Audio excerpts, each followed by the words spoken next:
The end. Oh.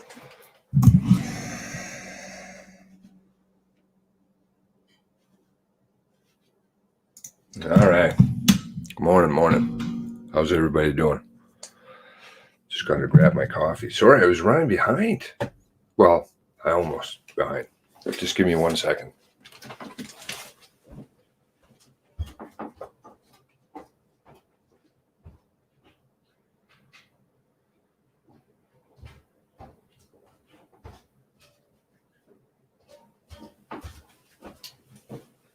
Can't do much without coffee and cigarettes. What in the hell is going down there?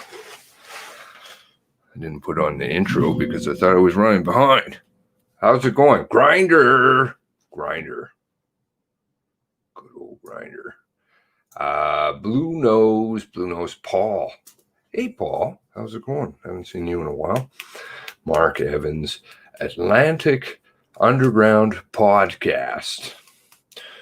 We plan on speaking with Paul again soon on the podcast.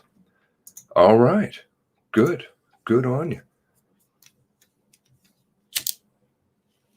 Perhaps we should hook up. Get our groups collaborating. That's good. The more we can do, the better. Kelly, and Christina. Oh, no. There's that bozo. What am I going to do? I had a late night, or maybe I just didn't go to sleep. That's what I did. I had a good visit with Sad Mafioso and read Warrants. That's what I do. Good times. Chai, what's happening there? All right, so Paul's on today. Lots of stuff has come out. There was an article I wanted to discuss. We'll get to that after we get into the Rick Howe. Pass those courses, you still have to fill out your application form, send it into the mirror machine. They send it to the police database to make sure that you are who you say you are and that you're a clean, upstanding citizen. Then you're issued that. With that card in your hand, which is good for over 5 years, and then has to be renewed, you can go to a store and buy a firearm. You're not going to get a Ruger Mini 14 because they are banned in Canada. Or a Glock pistol, for example. They're banned too. You say pistols, right? No, pistols are not banned, and neither are revolvers. They're handguns. You have to. There's a lot of semantics here about the length of the barrel, caliber, things of this nature. So it's almost coming down to specifics. A low caliber gun like a 23 and 25 caliber short barrel handgun with what they used to call the Saturday night specials, yep. They're all banned, except in the hands of collectors. And then even at the death of the collector, the gun cannot be moved on to somebody else. It ends up in the hands of the government. But there are very specifics to the particular firearm. And as you know, back on May the 1st, our very wise Prime Minister put out a list of 1,500 different firearms that he wants to see banned in Canada. And that list keeps growing. But what the frustrating part is that this ban list, who he said wouldn't hurt hunters, is starting to hurt hunters because it's including different types of shotguns, both 10 and 12 gauge shotguns, which are used in duck hunting, and that's capturing them by the definitions that are within that particular confiscation ban. So, and even at that, when we went through the list, we found that he even listed a .com as a gun, AR-15.com. Well, it put the whole list in jeopardy then, but most of it was military stuff like rocket launchers and things of that nature, which I'm not too sure there's too many people that are interested in collecting those things anyway. But that's part of the list. But you got to see what it is. It's a dog and pony show. Show the people that you're really doing something. Work on this gun stuff. And in fact, what you're doing is nothing. You're just harassing the people who are legitimate with their firearms and why don't we have a registry in Canada of people who are not allowed to own firearms because of criminal activity? Why don't we have that registry? We have one for people who hurt children, but we don't have one for people who hurt other people with guns, and they should be on a list of they're not allowed to own anything of that nature. Well, perhaps coming out of this, so we might see some of these changes made perhaps to our gun laws and those kind of ideas that you suggested here. But bottom line is, despite our tough gun laws, this gunman had, again, what's described as tremendous firepower and was prepared to use it. And you know what? We're talking about this one guy right now. There are a lot of people who are similar to him, having illegal firearms in their possession. Scary thought. And we'll never know that unless somebody steps forward. If people knew that Wortman had firearms and nobody said anything, I could hardly wait for this inquiry to get full gears and start hearing some of the information in that. Yeah, me too. Something really, really screwy here, and I want to hear it, especially some of the stuff that Paul has been saying, about connections to the RCMP. I'm really interested in that. Well, Paul is standing by. We're going to talk with him in a moment about the fact that Wortman had apparently another target in mind as he drove toward Halifax. We'll hear more about that. And Tony, as always, thank you for your time here this morning. Appreciate it. Thanks very much, Rick. Have a good day. You too, sir. Take care. That is Advocate Tony Rogers with us here on a Friday morning. 15 minutes now past the hour. We'll take a break, and Paul Plangle joins me right after this. This segment of the Rick Howe Show is brought to you by Colonial Honda, your Halifax Honda dealer.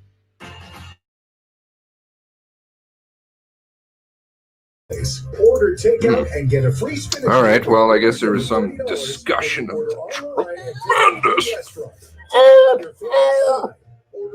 Tremendous. It's tremendous. Buy a used car this month until you visit Colonial Used Cars. I mean, he's getting 50 cals, grenades. It's reducing the price on all. It's crazy what all is going on down there. You need bagels, Ms. Fox.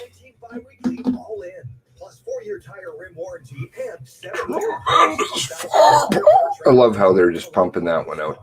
So there's some real, the defensive techniques on this stuff is awesome to watch, especially, just going through warrants and stuff. I'm like, yeah. Let's see here if I can find what I'm looking here for. A couple of articles. It's your turn. Got sent this morning. Thank you for all of your guys' wonderful stuff. So awesome. Do you have problems with outstanding amounts payable to Revenue Canada for income tax or HST? Go away. You don't get my money. Full service for personal and corporate debt. Alan Marshall and Associates can help with. Oh no, I don't want to open this up in the Facebergs. Brunswick, PEI, and Nova Scotia. For your free Facebergs blows. find an office in your area. I know lots of people over there. I should be broadcasting over in the Facebergs, I think. I've heard that is a good plan. Is it a good plan over there? This holiday season, with every $100 gift card purchase, get a bonus $20. Everyone on your list will enjoy classic comfort items, including the new braised beef gnocchi or lamb shank, and all of their signature favorites. All right, this is one article. But it's time for the herd to face off. The herd. I'm not a cow, so don't worry about the herd part. Let's see here what we got. Inside story of how an RCMP dog handler shot mass murder. I want to touch on this afterwards, but I want you to take note of the. You always have to watch this stuff, the published and updated, because they change things, right? So this is the title right now, but the actual title was "Who Shot Nova Scotia Mass Killer Are Heroes," says police source. Let's get back to the show. 17 minutes after the hour, and the newly released information from RCMP search warrant applications suggested Gabriel Wortman had another target on his list before he was gunned down by the RCMP at that Enfield gas station, ending his 13-hour murder spree. The search warrants include a statement from his common law partner, Lisa Banfield, who told police that he was on his way to Halifax to get a woman whose name is redacted on the applications, but it did prompt Halifax police to go to her home and offer her protection. Journalist and author Paul Plangle has been closely following this case. We've got him on the phone with us here again this morning. Paul, good morning to you. Good morning again. Yes, sir, indeed. Lots of new information out here this morning, including this, again, statement on the RCMP search warrant information from Lisa Banfield. Again, heavily redacted, mind you. But she tells police that he was planning to get someone in Halifax, a woman apparently, and that prompted Halifax police to respond to a residence and offer protection while Wortman was still on the loose. What do you know about this, Paul?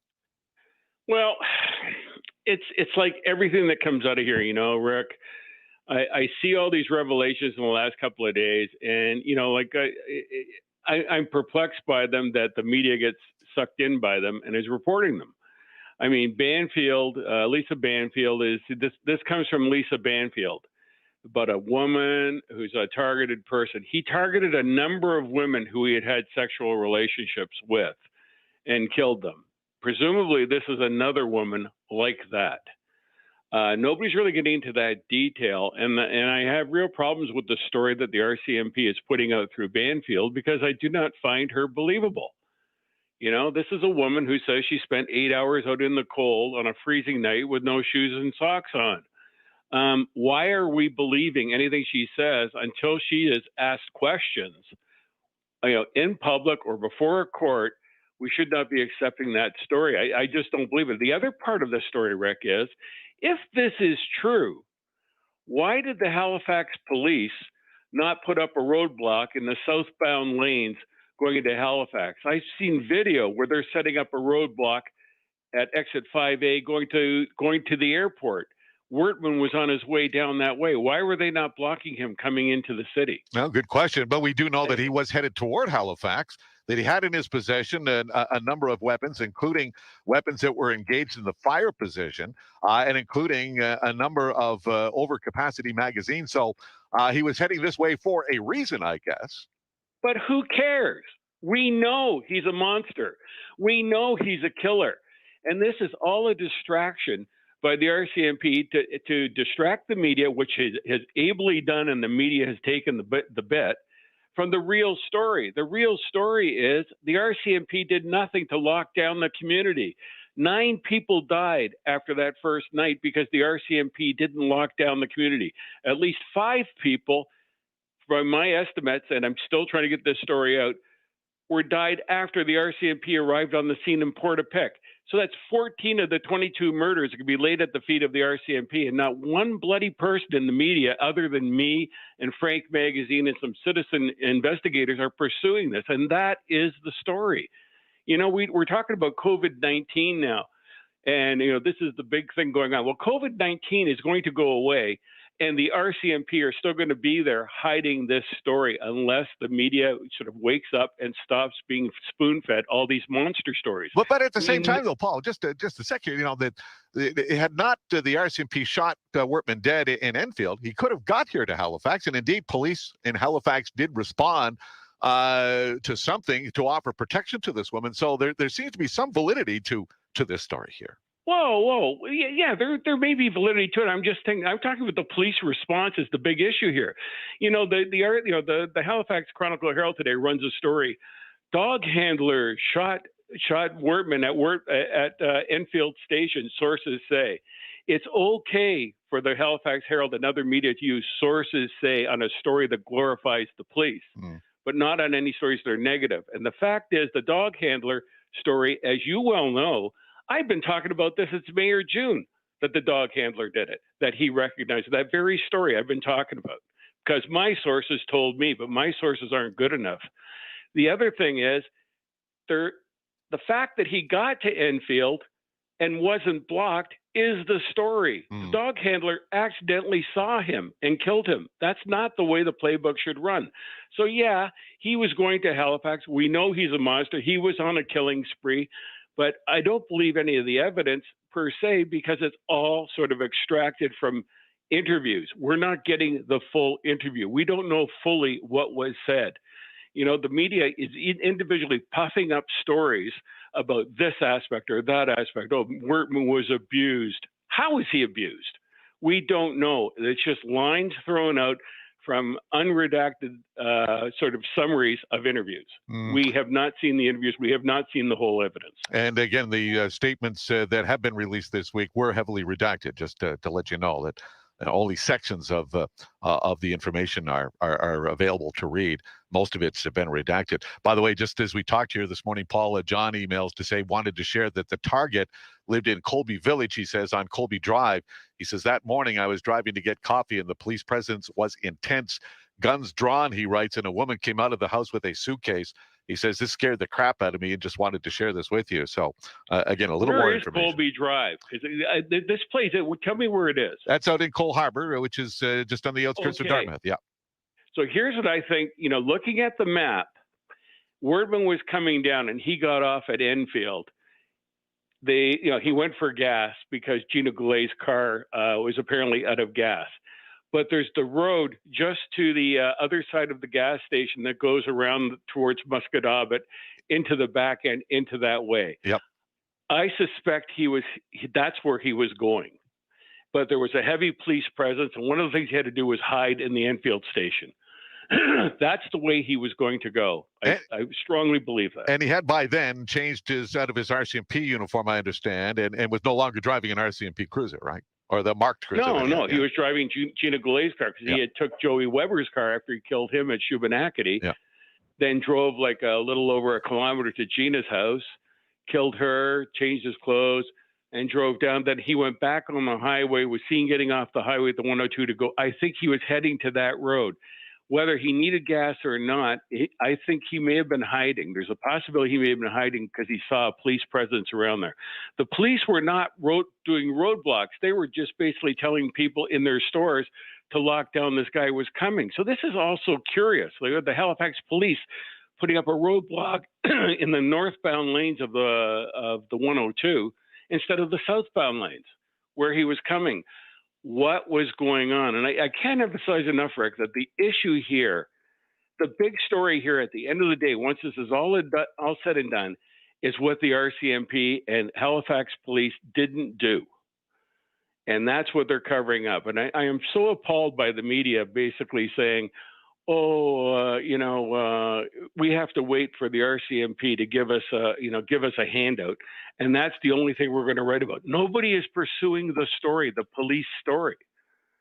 I look at the Halifax Herald today, or the Halifax Examiner, they're copying and pasting things out of the unredacted documents, and they've made a horrible error. They left Gabriel's name in one of the unredacted things. I'm sure they're going to lose sleep tonight because they've actually helped identify to their readers that the killer has a name, which is normal journalism anywhere else in the world. Yeah. It's well, that's why we call on you from time to time, Paul, to again get a whole other take on what we're hearing from the police. And again, it seems little by little more of this information is starting to leak out. And again, I'm so looking forward to this public inquiry and hearing the full story, we hope, when this thing gets rolling at some point in the hopefully not too distant future.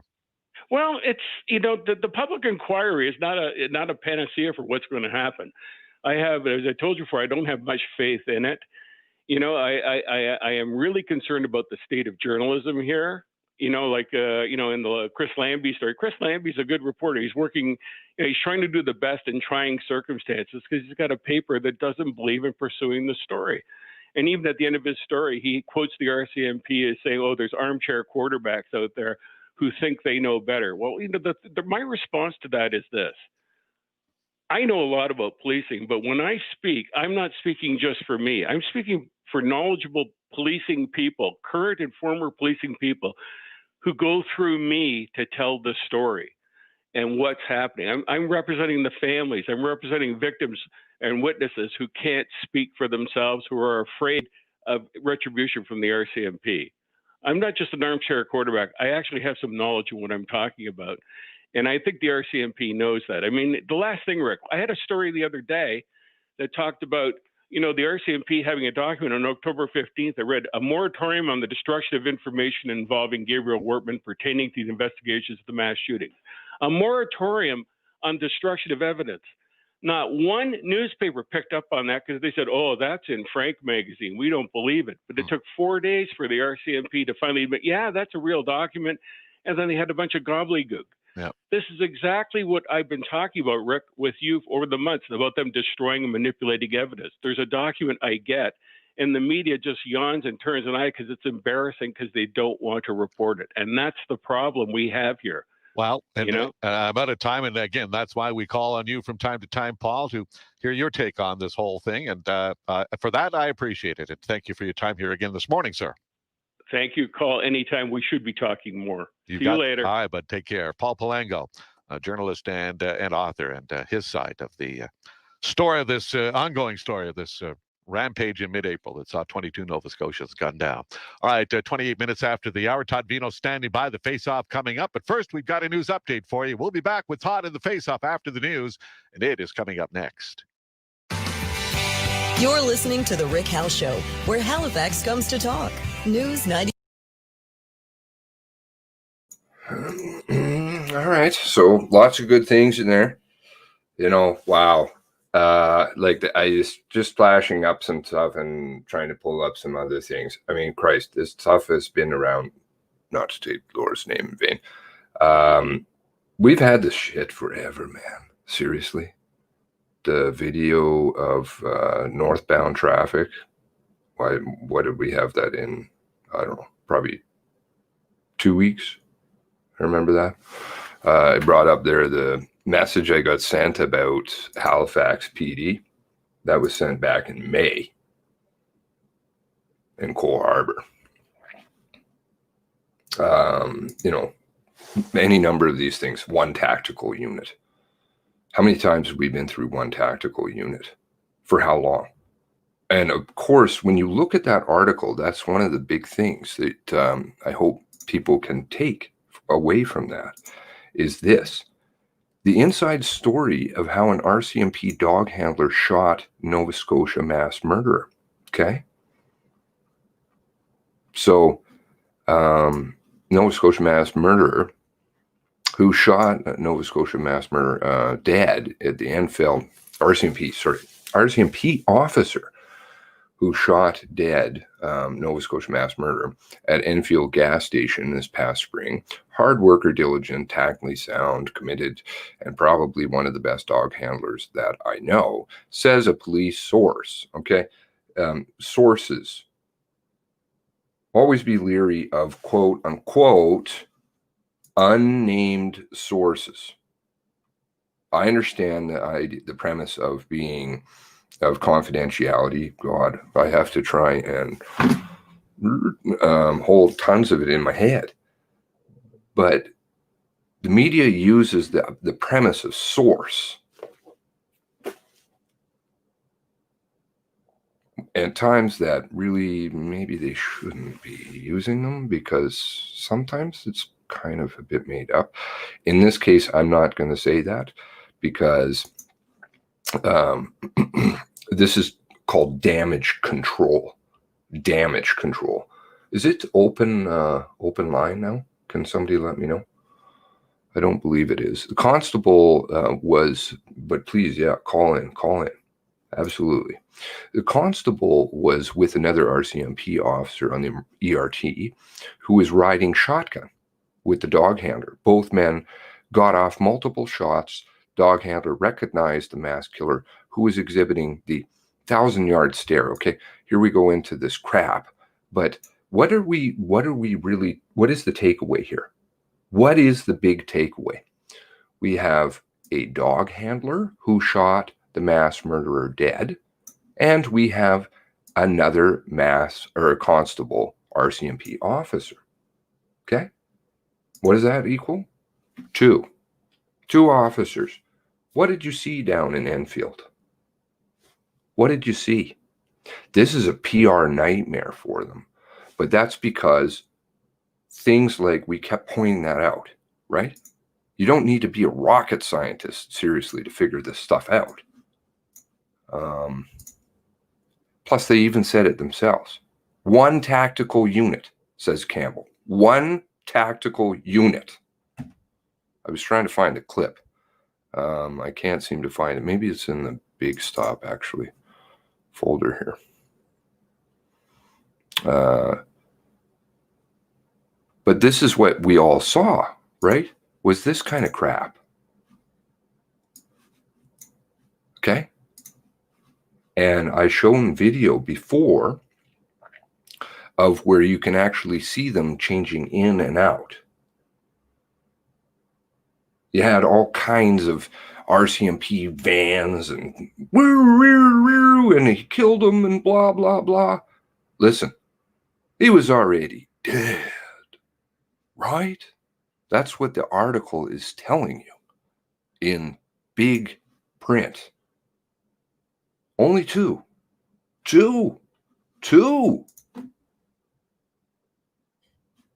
We know the name of the officer. Not hard to figure it out. So listen to the media. The media tells you a whole bunch of shit and runs defense for the RCMP. All of them do, right? Leon tells them all the same thing. He told the RCMP the same story. He said, I think she's full of shit.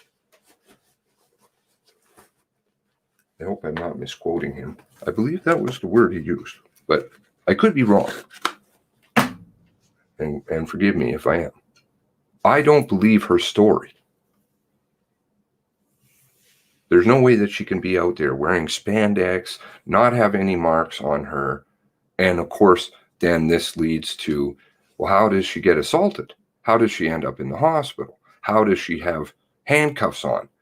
And she's escaping from cars. We still have that, by the way. Now we have confirmation of it in the warrants. Unbelievable. These warrants, which I will go through, are absolutely terrible. Bergerman. Who is Bergerman? Who are these people? Angela Howerluck. She works formerly with CFSU. She is the person who drafted the warrants. By the way, I think she should go back and take a creative writing class. We'll get into those with that one of the warrants. 0651, I believe, is the nice one. Lots of damage on those. On the warrant side, I'm going to show you a little something interesting. Do you see this little black box up here? Revised December 9th, 2020. Excuse me? When was the filing date on this warrant? This is the new warrants. One of. The 20th day of April, Angela, CFSEU, Bergerman, former head of CFSEU, outlaw motorcycle gang drug unit. We might be dealing with something here. Revised December 9th, 2020. Do you edit warrants? All of them are like this round. Never seen it before in a warrant. I have never seen a few warrants before. Not just with this case, right? Do you revise a warrant? It has nothing to do with changing the redactions. Redactions just get removed. You don't revise. Revise is editing. Editing. What's going on here?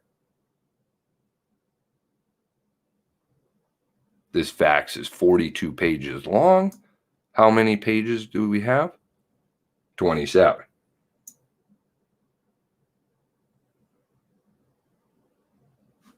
A lot more detail in this warrant, but ridiculous detail. Absolutely improbable. I was going through some of it with RCMP person that helps us.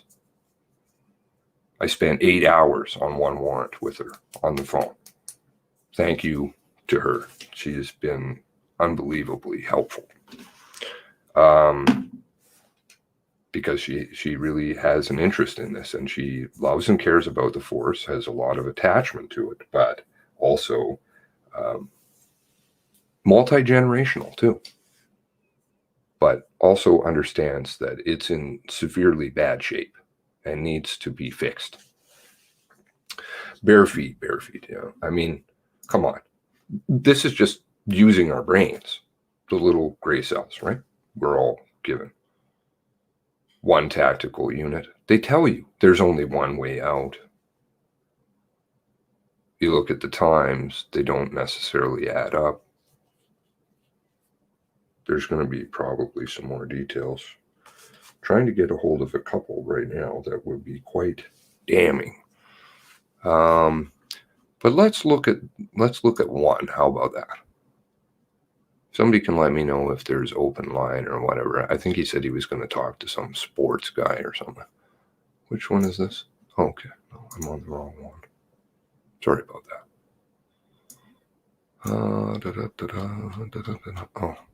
Oh, this part is a problem.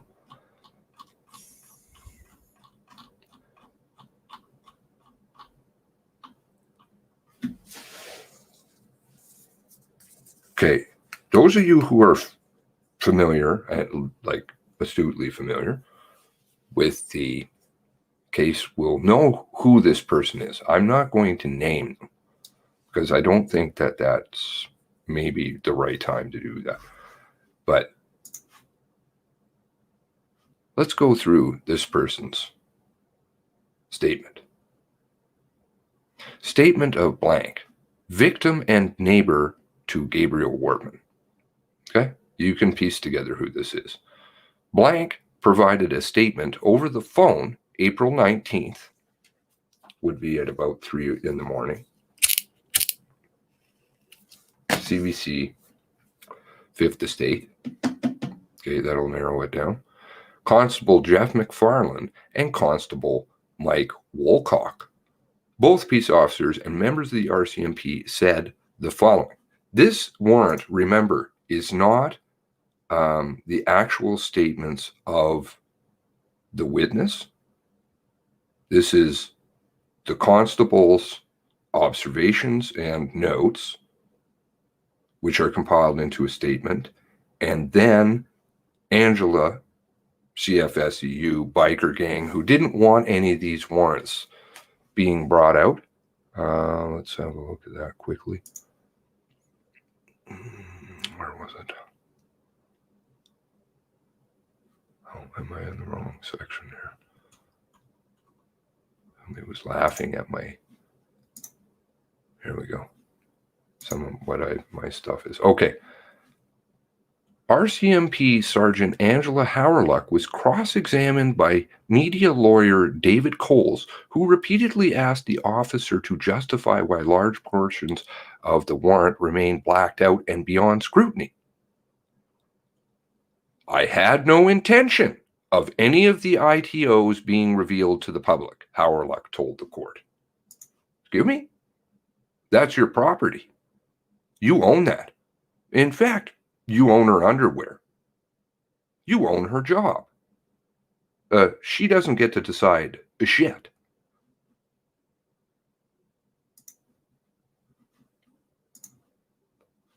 Judge, RCMP investigator made declarations under oath that don't appear to be factually correct.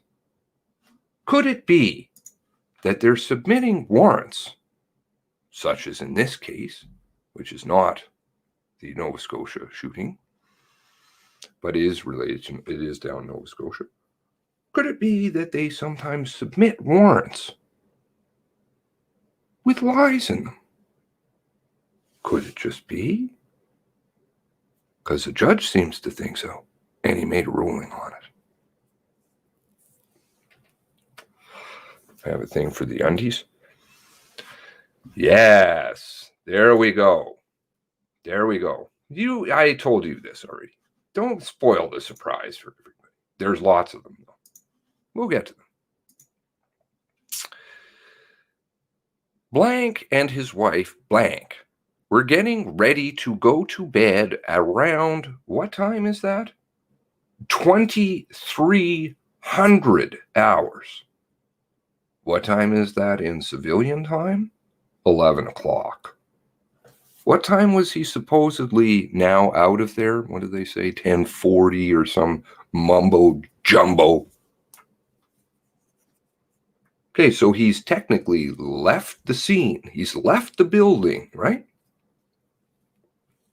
Then they have the, let's see if they have the crazy Debert photo of the taxi cab, spaceship, whatever the fuck it is. Campbell speaking notes. This stuff needs to get out. Like, we only seem to have a small audience. I don't know how to get it. I guess the Facebook helps. I don't really do Facebook. I can try and figure it out. Maybe somebody can walk me through it.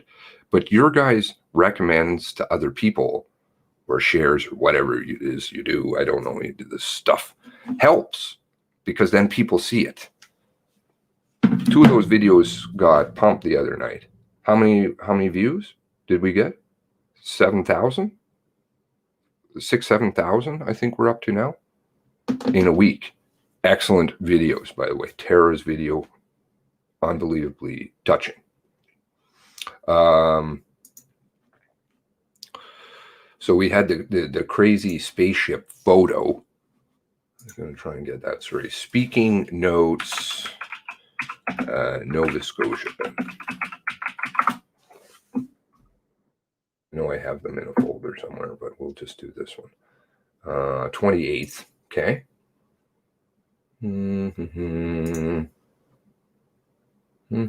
Oh, did he remove them now? Have they wisened up?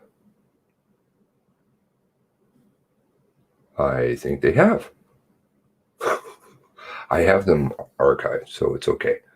But we'll just... How will we do this then? Give me 1 moment then. We'll do this. Timeline.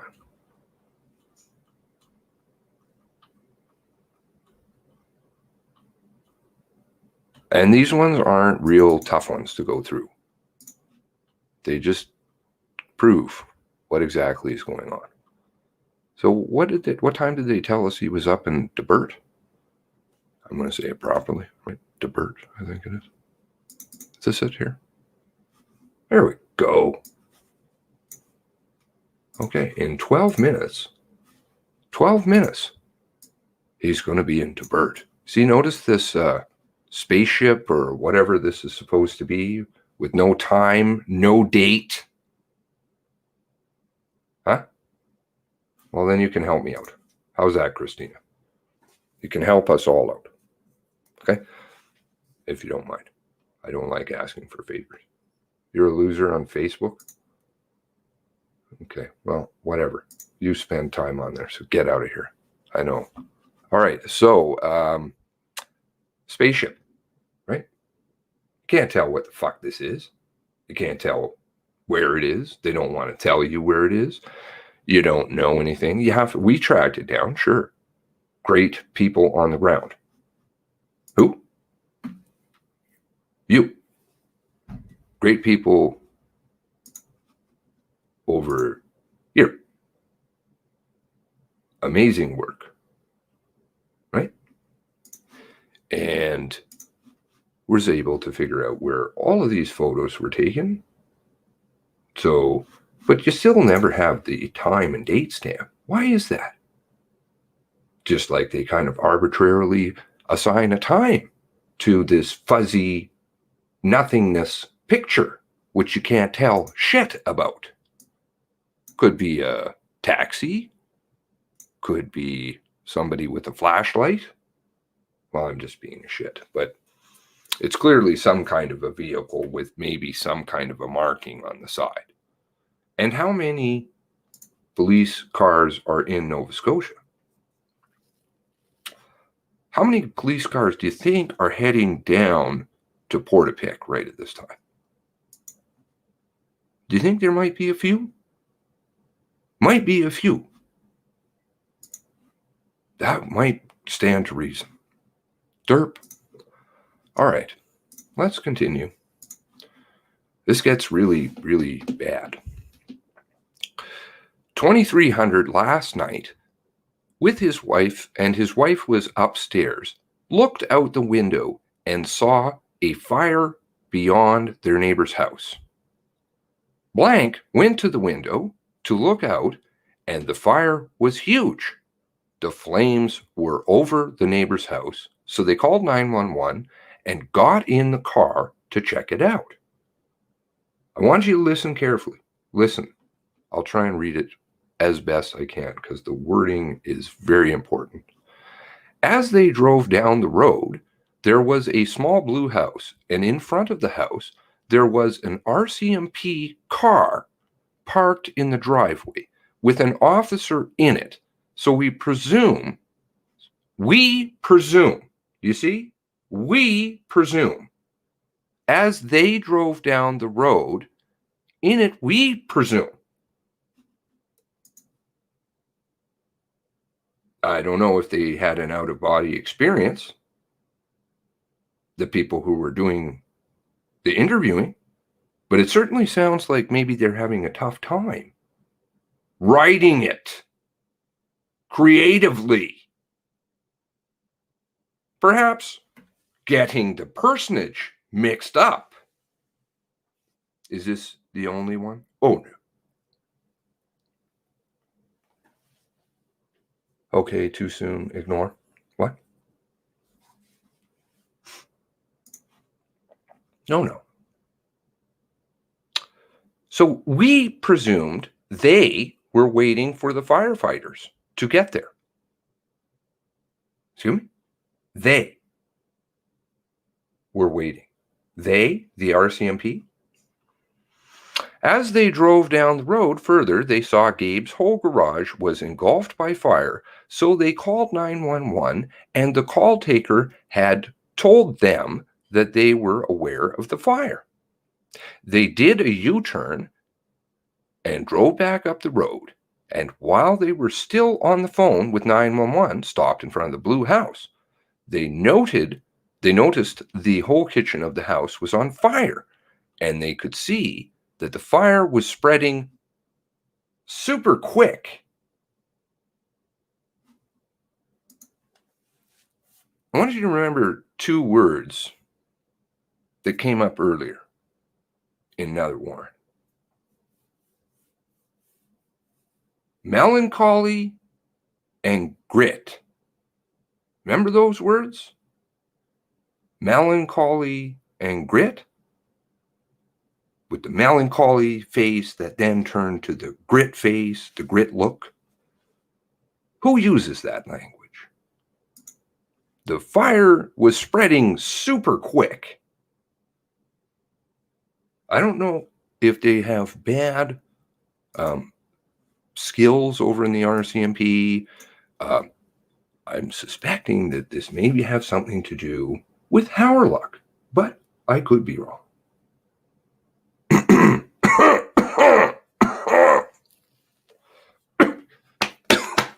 Sorry. 1,000-yard stare. There we go. Super quick. They didn't know. Didn't know. This word doesn't even look like it's supposed to be there. It doesn't look like it's correctly in there to me. And it's got an accent. And that's not the way you spell didn't. What is that accent? Aigu? I never know. I can't remember my French. What is Todd saying? Something funny. He's always funny, that Todd guy. Maybe Angela outsourced the warrant writing to the daughter. Possible. They have some great use of language. They could write romance novels and things. They didn't know who lives there.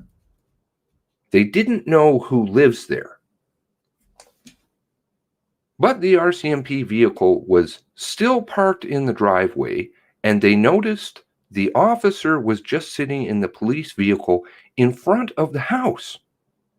Blank didn't know if it was a police officer, but presumed that he was a police officer because he was in a white Taurus police vehicle. white Ford Taurus police vehicle. I understand what this person does for an occupation. That is an awfully odd way to describe a police car. A cop car, a police car, a cruiser, a white Ford Taurus police vehicle. Sounds like you're trying to distance yourself from the fact that this person was in a fully marked, fully equipped cruiser. Possibly there might be something more to that. Still got my challenge out. Please find me a cruiser that is this equipped in the world that is not with a police force. Haven't found it. The police vehicle pulled around the driveway and pulled up beside them.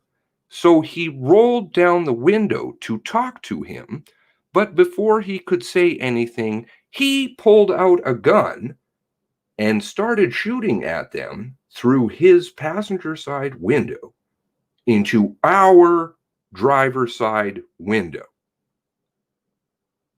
A derp? Who? Who's shooting?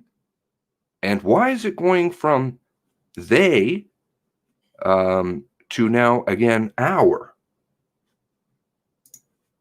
I think the person's confused. They're like used to typing up the reports. You know, putting in they are. Oh, damn it. I remember I have to put in our. Oh, damn it. You know, seriously. His vehicle was about 2 feet away from our vehicle.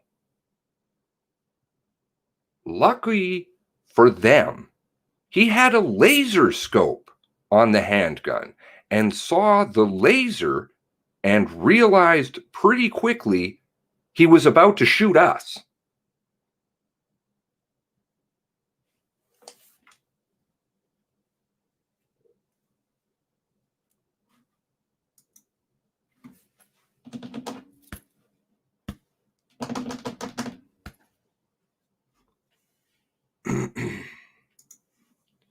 Having problems, you're very well trained in writing reports. You're just firing them off.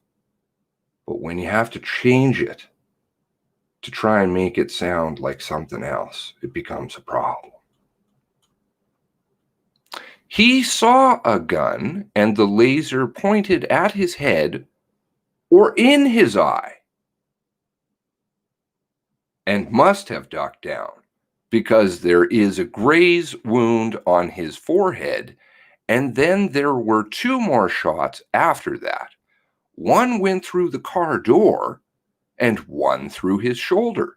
His wife wasn't injured. Do you not know if the laser is in your eye versus your head? Remember, the laser is a new addition. Bzzzt, laser. Sounds good. Sounds great. Sounds like more gun mumbo jumbo. Get it off where it's supposed to be. Want my underwear back, RCMP. The RCMP. Let's change it over to guns. The feminine one is starting to blow up. Okay, we'll move it over to guns now. Laser. Grenades. 50 cal. When asked to expand on the first thought that came to his mind, that came to his mind, was that it was Gabe, he said. It was just him putting things together. Gabe has a car that looks like a ghost car, a Taurus with blacked out wheels and blacked out grille, and Gabe had bought car parts for him in the past for it. So you see a fully marked cruiser, your automatic assumption is you don't really know who's in the car in a fully marked cruiser, But it has to be that Gabe guy, because that Gabe guy has an ex-cop car that's white. Logic? Gone. Zero. He knows Gabe pretty well. I like this one. He knows Gabe pretty well. Let's see how well he knows him. He's a denturist in the city. Remembering melancholy and grit here. He's a little quirky, almost like he's got an odd character, but he's a reasonable guy. He's always been friendly and pretty jovial. I don't know a man that uses the word jovial. I know I'm sure lots of people do know the word jovial. Do you use it? Pretty jovial. Grit. Melancholy. 1,000-yard stare. Derp. But then he thought that Gabe's place is on fire, and then all of a sudden there's this police car that's not a police car lighting this other house on fire, so it had to be Gabe. Let's hear that one again. But then he thought that Gabe's place is on fire, and then all of a sudden there's this police car that's not a police car lighting this other house on fire, so it had to be Gabe.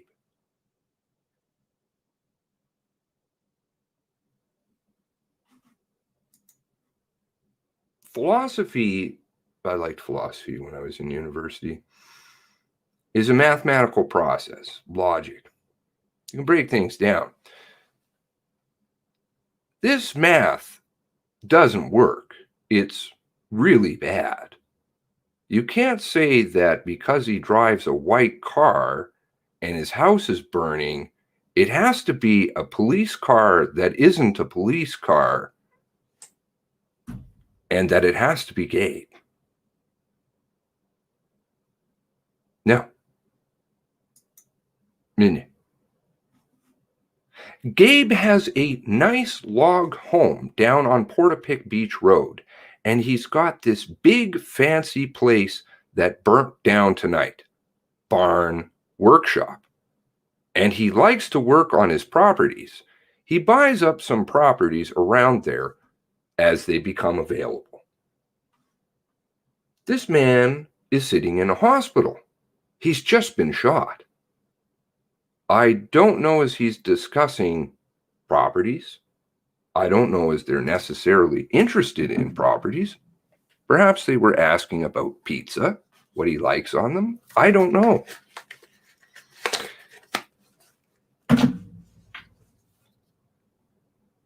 Right. Gabe has a longtime girlfriend, so he knows him pretty well. Gabe has a longtime girlfriend who works as the receptionist at his denturist place, so she's usually around. Blank said that he might have 2 or 3 conversations with Gabe a year because they only lived there part-time.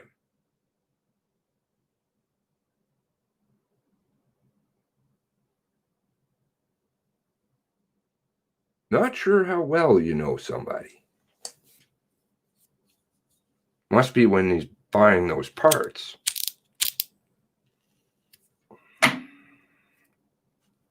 Blank doesn't know the name of Gabe's longtime girlfriend, but he knows where she works, knows where he lives, knows where his denturist companies are, knows that he is a denturist. But he doesn't know her name, even though they've been going out for 20 years. And she's up there most of the time. So that would be probably 1 or 2 times a year. but she worked at the denturist company and is 45 to 50, 5'5", brunette and pretty fit. I have a very bad memory. Maybe I'd just be terrible describing somebody I've met 3 times a year. But I like the descriptions.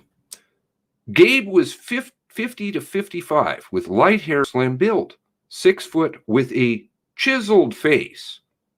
He can be found on Facebook. Gabe had a black Jeep Wrangler. Actually, I believe it wasn't it green. Can somebody correct me? Green? Is it green? And the white Ford Taurus parked at his place when they went for a walk last week. Who went for a walk? Blank and blank? Gabe and blank? Some other blank and blank?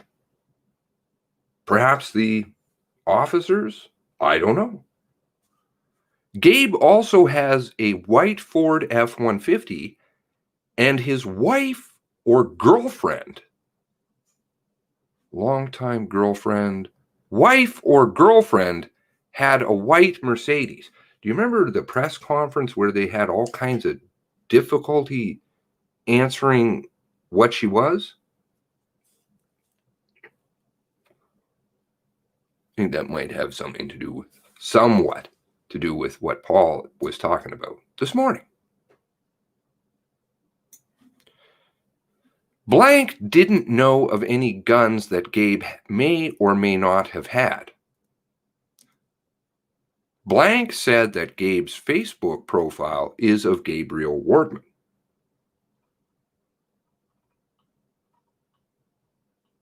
Now we move into what happened, but I guess we miss out some other parts, just kind of stuck in here.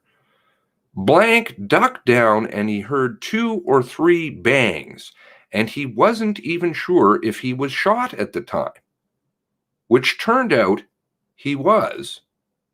But there were 2 or 3 shots, at which time his wife screamed at him to drive, and they pulled away and went up Orchard Beach towards Portapique Beach Road. What was the, what is it that they said? Nailed it or hammered it or something with the grit look? Could have inserted that, Angela. As they turned onto Portapique Beach Road towards the highway, they saw the first officer arriving. The first officer arriving on scene with lights and his door open. First officer arriving. Let's see, what time was that at again that they first encountered this person? Oh, that's right. Sometime after 11. So in that time, they've driven down the road, done a U-turn, had some words, I believe, gotten shot, driven up to the end of the road. I'm giving it about 11:10, 11:15. Maybe it's even later. There seems to be an absence of Corey Ellison on the road, too. Strange. Corey Ellison, oh, that's right. Oops. He's down on the beach. Because, you know, that's what Clinton said. Derp. Repeatedly. On the road. Brandon's in here. If he doesn't want to call himself out, that's fine. Could you bring us up to speed on the cross and where it was located? Where was the memorial? On the beach?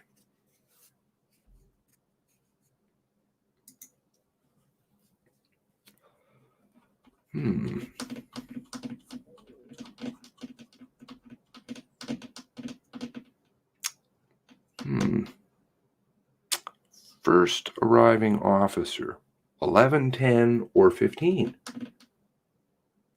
What's going on? This is what it says. Listen to this one. I pulled up beside him and explained to him that he had been shot and that there is a police car down there, or a car that looks like a police car that was shooting at them, and it looked like he was lighting places on fire.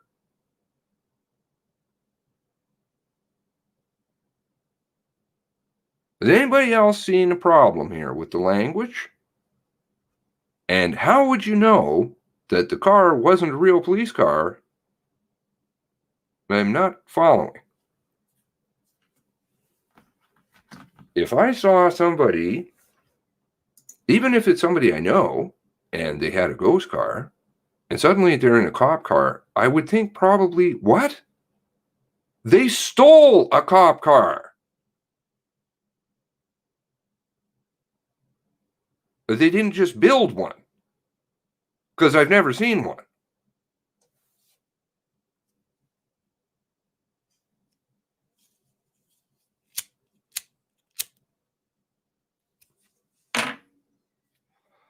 Oh my. You're offended by my crosshair cursor. Okay.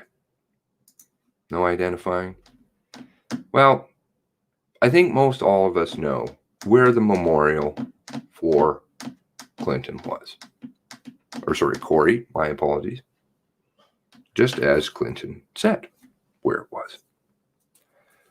The second officer asked for a bit more detail, and blank told him that his first suspicion was that it was his neighbor Gabe because his barn was on fire and he had a look-alike Taurus that he was calling his police car.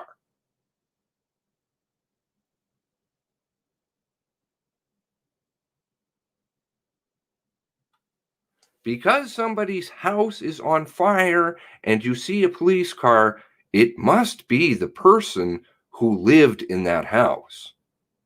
The one you know so well, right? I like the look-alike Taurus, too. That might just be a little distancing. Oh, oops. Is it on right now?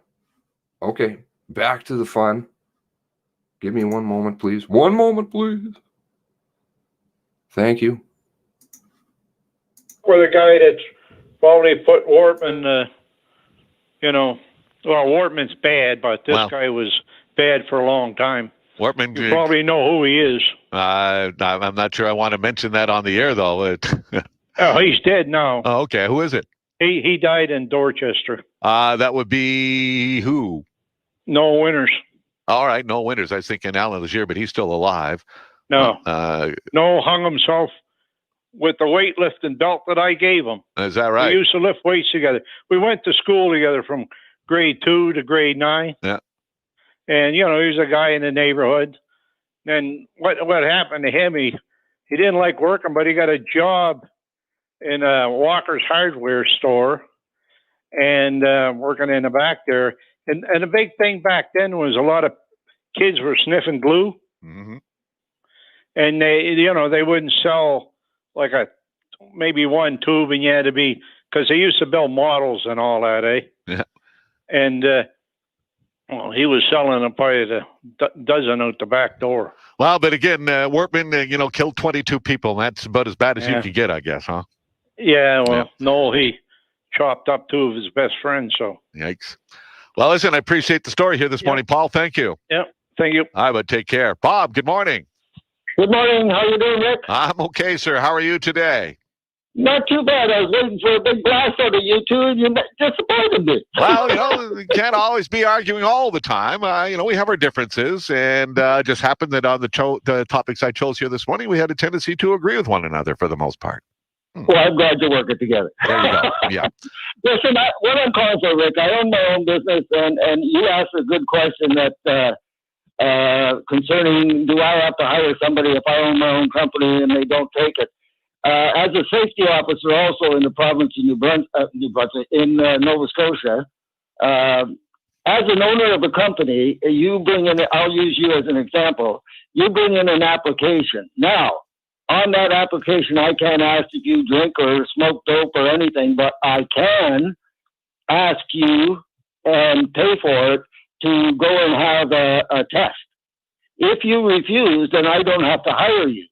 Now, if you're working for me and my safety officer, as I am, feels that you may be drinking or a danger to the company, and I request you to go and have a test, and if you refuse, I can let you go.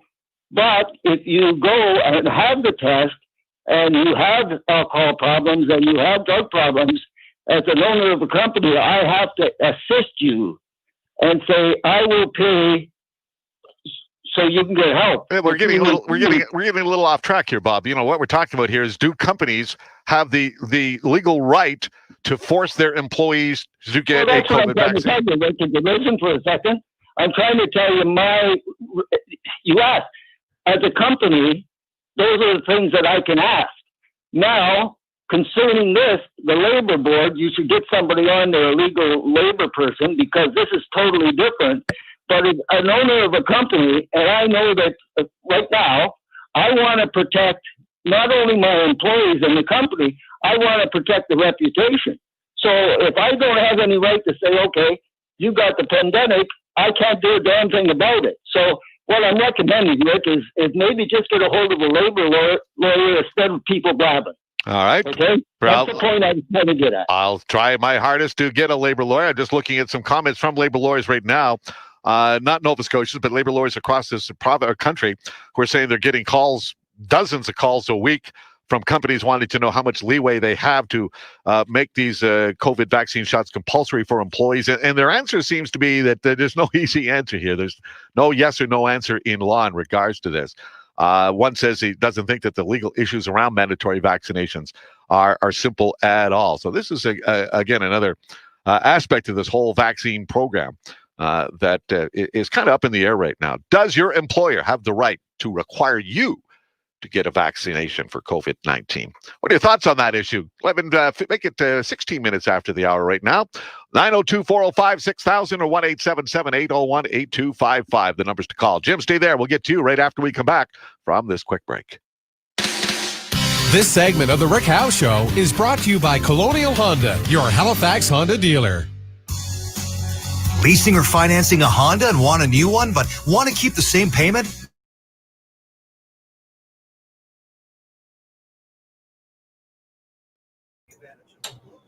All right. Well, give him a call. Give him a call. Give that Ricky a call. Let's show you something interesting. The Facebook is doing a lot of gatekeeping on the pages. Seems like they don't like people talking about certain things. This is the second time I've seen this. Until otherwise stated by police, the only perpetrator of this crime is the deceased Gabriel Wortman. Anyone criminalizing victims will be warned and removed as needed. No more warnings. You post her name, where to find it, or tell others to PM you, you're gone. Stop it now. Apparently, everyone needs a reminder. This person is a moderator in the group, the Nova Scotia Rampage group. I believe the other group also has a person who has interesting ties who says you can't say anything about who. Somebody who is charged in court and has seemingly been proven a liar. This is a difficult situation.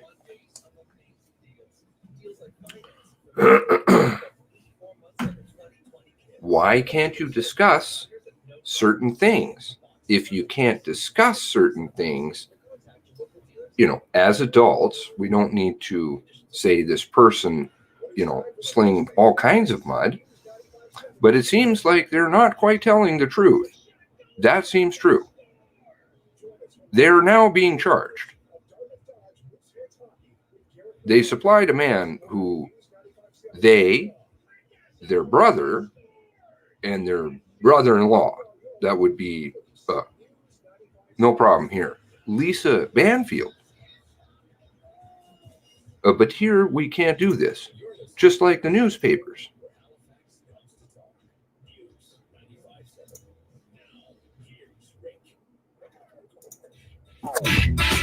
And this is the Friday Free for All, 902-405-6000 or 1-877-801-8255, the numbers to call. Good morning, Jim. Yeah, Rick, how you doing? I'm doing fine, sir. How are you doing this morning? Oh, not bad. Good. Listen, I'm just curious. Are you still following the election down the States? Yeah, I watched the news. Yep. Oh, do you? Did you see where the Biden son and the Biden brother are under investigation? I saw that, yes. Yeah, a month ago you called it a conspiracy theory. Well, and again, I can only tell you that an investigation is nothing more than that right now. No charges have resulted. Biden himself says that he's confident that everything that he did was above board. So we'll wait to see what the outcome of this investigation is, and then we'll either gloat. You can gloat, or you can just, I could tell you to go pound sand, basically, one or the other. Well, you already told me to go pound sand, so we won't go there. But I just find it. But again, what does that have to do with the election? Nothing at all, really. What does it have to do? Yeah, I mean those are the biggest story ever. 150 years, biggest story ever. You want to talk about siblings. You want to talk about family. How about you look at Don Jr., Eric, and Ivanka? How about them? I think they're a stellar family. Oh, is that right? Yes. Well, they're under investigation as well. Jim. They're under investigation as well, Jim. Huh? You know that, did you? What is that? Oh, you know that they're under investigation as well, Jim. You knew that, right? No, I didn't hear that. Well, they are. So. Well, when did you hear that? Well, it's in the news, for crying out loud. Ivanka's. How long ago? I don't know how long. Just recently, for crying out loud. It wasn't yesterday. Well, it wasn't yesterday, no, but within the last week or two. So, and again, you want to point the finger at Biden or Biden's son. Look at the White House and look at the nepotism that is rampant in the White House. He's got his son-in-law who's a senior advisor, his daughter's an advisor, his two sons are active, and so on and so on and so on and so on. So don't be pointing the finger at one and not include the other. They haven't been going to China with their daddy. God, Jim. They haven't been going to China, have they?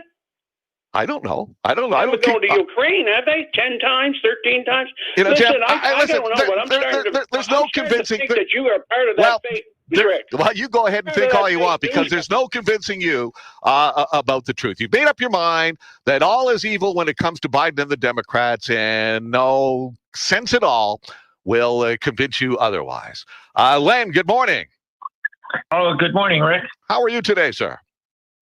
Oh, I've seen better days. All right, well, but at least it's not snowing. Yep. And our winter is excellent here anyway. So far, so good. The reason I just like to make one comment. With this virus that we have, that's really not really under control, we should be doing the same thing as they did in Australia. For at least a 2-week period, close everything down. Yep. Nothing.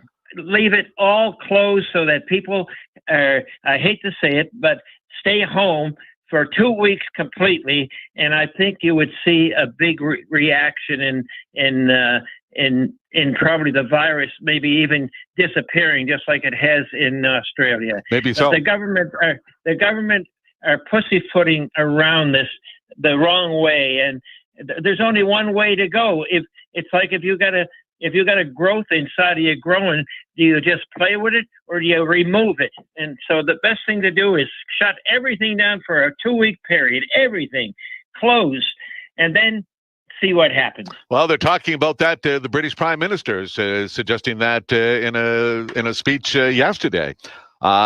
pointing out again what happened in Australia and their complete and total lockdown. I mean, people weren't even allowed to go walk their dogs around the block, for crying out loud, in Australia. But it certainly let that country get a handle on the surging numbers of COVID-19 cases. And so Britain's prime minister suggesting that maybe what they may have to resort to, and well, we'll see what happens. I mean, look what's happening in Quebec and in Ontario right now. I mean, almost 2,000 people every day. Yeah. I mean, it's getting a little ridiculous. I mean, I was in the store today now, and I noticed in the stores today, you know, where they have these arrows where you go up and down a certain way. Yep. That's not even controlled anymore. People are now going up and down the aisles and both ways.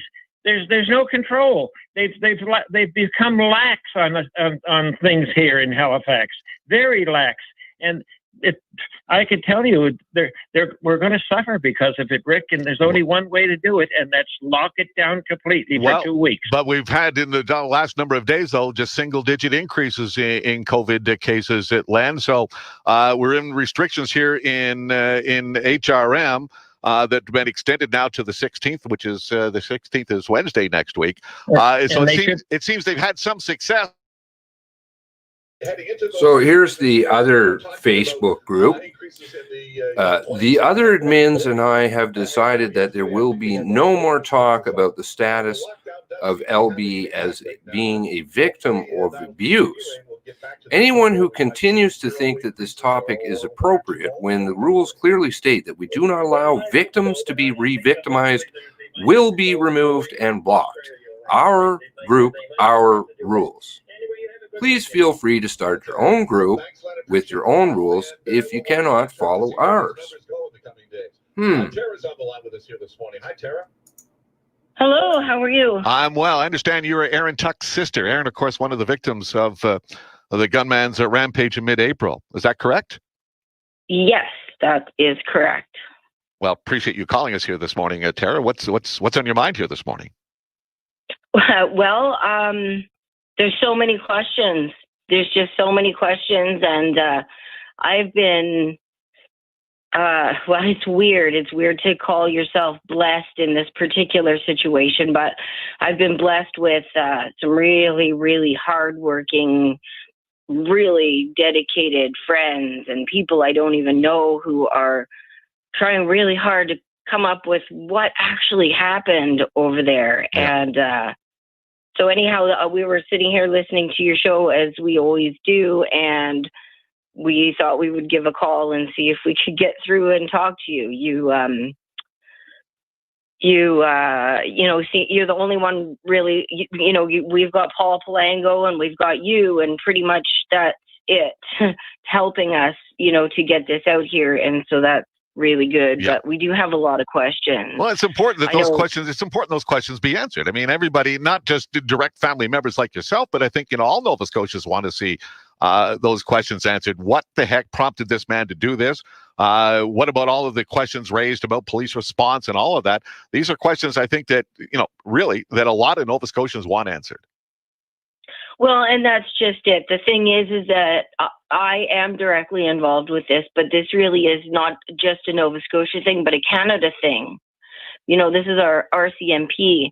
For as hard as the people I'm talking about are working to uncover this, there's a whole lot of people in the background working just as hard to cover it up. Yeah.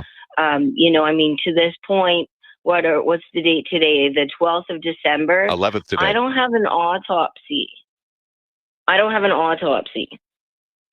They've not done an autopsy. You've not received a report on the autopsy. Well, that's a great question, because when I call one office, they say they don't have one, and the other office says they were told not to give it out. So, the RCMP is telling me that they don't have one to give out. It's under the ME's responsibility. And when I talk to the ME's office, they say they're told by the RCMP not to give it out. Yeah, really. Wow. And of course, we heard the story this week, courtesy of Paul Palango, with the RCMP destroying some evidence, some of the data connected to the murder spree. So you got to, the serious questions about how the RCMP not only has handled the initial response that night, but what the RCMP continues to do to this day in regards to their investigation.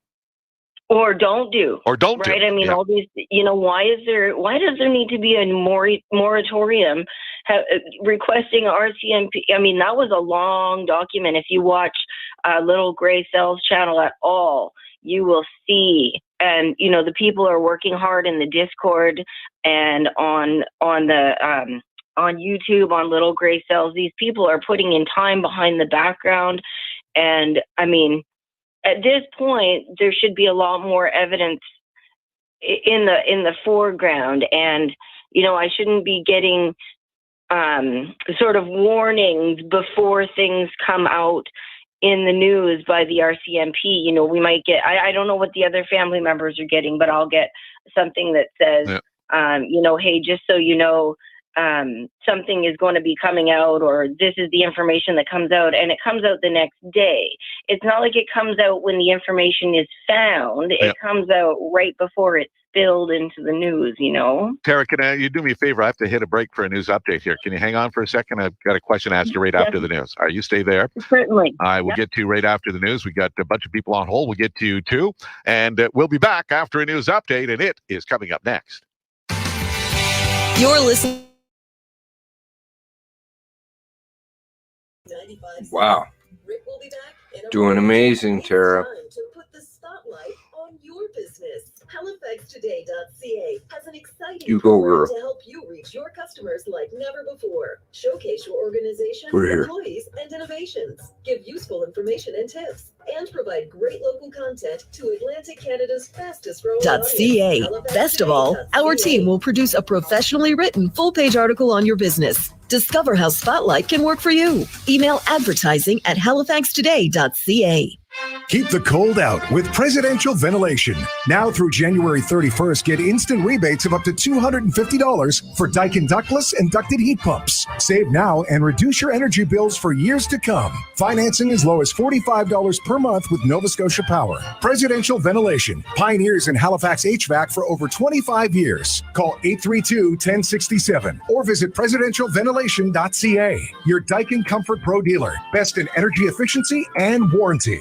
O'Regan's Toyota is committed to serving you safely. Our vehicles aren't the only thing known for award-winning safety and reliability. Our dealership is too. Enhanced cleaning procedures, social distance protocols, and one-on-one customer service allow you to visit the showroom with peace of mind. It's time to Toyota with all in-stock 2020s on sale, including the Corolla from $120 bi-weekly. Happy holidays from O'Regan's Toyota, Halifax and Dartmouth. O'Regan's, driving higher standards. Hi, I'm Katherine Campbell from the Berkeley Retirement Residences. For 30 years, alongside of our dedicated team of employees, we have been providing seniors with a safe, secure, supportive community. This holiday season, we will find creative ways to be festive and stay connected while keeping our residents and staff safe, happy, and healthy. From our Berkeley family to yours, we wish you happy holidays. For more information, visit theberkeley.com. The Berkeley, love where you live. Number one for news in Halifax. This is News 95.7. It's Friday, December 11th. Good morning. I'm Mark Hodgins with the 95-second news update. Here's what's making news this hour. Well, the commission looking into the mass killing of April 18th and 19th, launching a public website. The website is masscasualtycommission.ca. It has information like frequently asked questions and documentation, including the public inquiry mandate set out by the federal and provincial governments. In a statement, the commissioners say work is underway to establish the necessary structure required to support the commission, including setting up offices and the technology and teams needed to support the process. It also says their responsibility is to find out why and how these murders happened and how to prevent something like this from happening again. Well, the RCMP confirming they've arrested 21 people in their investigation of a violent confrontation at a lobster pound at the center of a dispute over a self-regulated indigenous lobster fishery. On the night of October 13th, about 200 mostly non-indigenous fishermen and their supporters converged on the facility in Middle West Pubnico. That facility was storing lobster caught outside the federally regulated fishing season by the Samaganagati First Nation. Photos posted on social media show lobster strewn about the facility, and the RCMP say they were told that the large group was preventing employees from leaving the processing facility, which was damaged by the crowd. And the Nova Scotia Health Authority says there was a potential COVID exposure on Air Canada Flight 614 that flew from Toronto to Halifax on December 5th. It was in rows 22 to 28, seats D, E, and F. People in those seats are being asked to book a COVID test. Everyone else on that flight should just continue self-isolating as required. Premier Stephen McNeil and Dr. Robert Strang are going to be holding a COVID-19 briefing coming up at noon today, and we are going to carry that live for you here on News 95.7. News 95.7 time, 11:33 right now in downtown Halifax. It is 1 degree. At the airport, it's 0. I'm Mark Hodgins. For more news, you can follow us on Twitter or head to halifaxtoday.ca. Stay up to date. This is The Rick Howe Show on Halifax's #1 station for news, talk, sports. News 95.7. And this is the Friday Free-for-All. It's an open hour, 902-405-6000 or 1-877-801-8255. Tara, thanks for hanging on. Just got a quick question to ask you before I let you go, and that is, you're Aaron Tuck's sister. I should just let people know that. One of the victims of Gabriel Wortman, the gunman who killed 22 Nova Scotians in mid-April. Are you convinced, Tara? 23 actually. Right, the pregnant woman who also died, and the fetus died with her. Yes, indeed. Are you convinced, Tara, that all of the answers that you seek will come out in the public inquiry? Not even close. Why? Well, I mean, the fact that we had to fight so hard to get a public inquiry is ridiculous. There should have never been.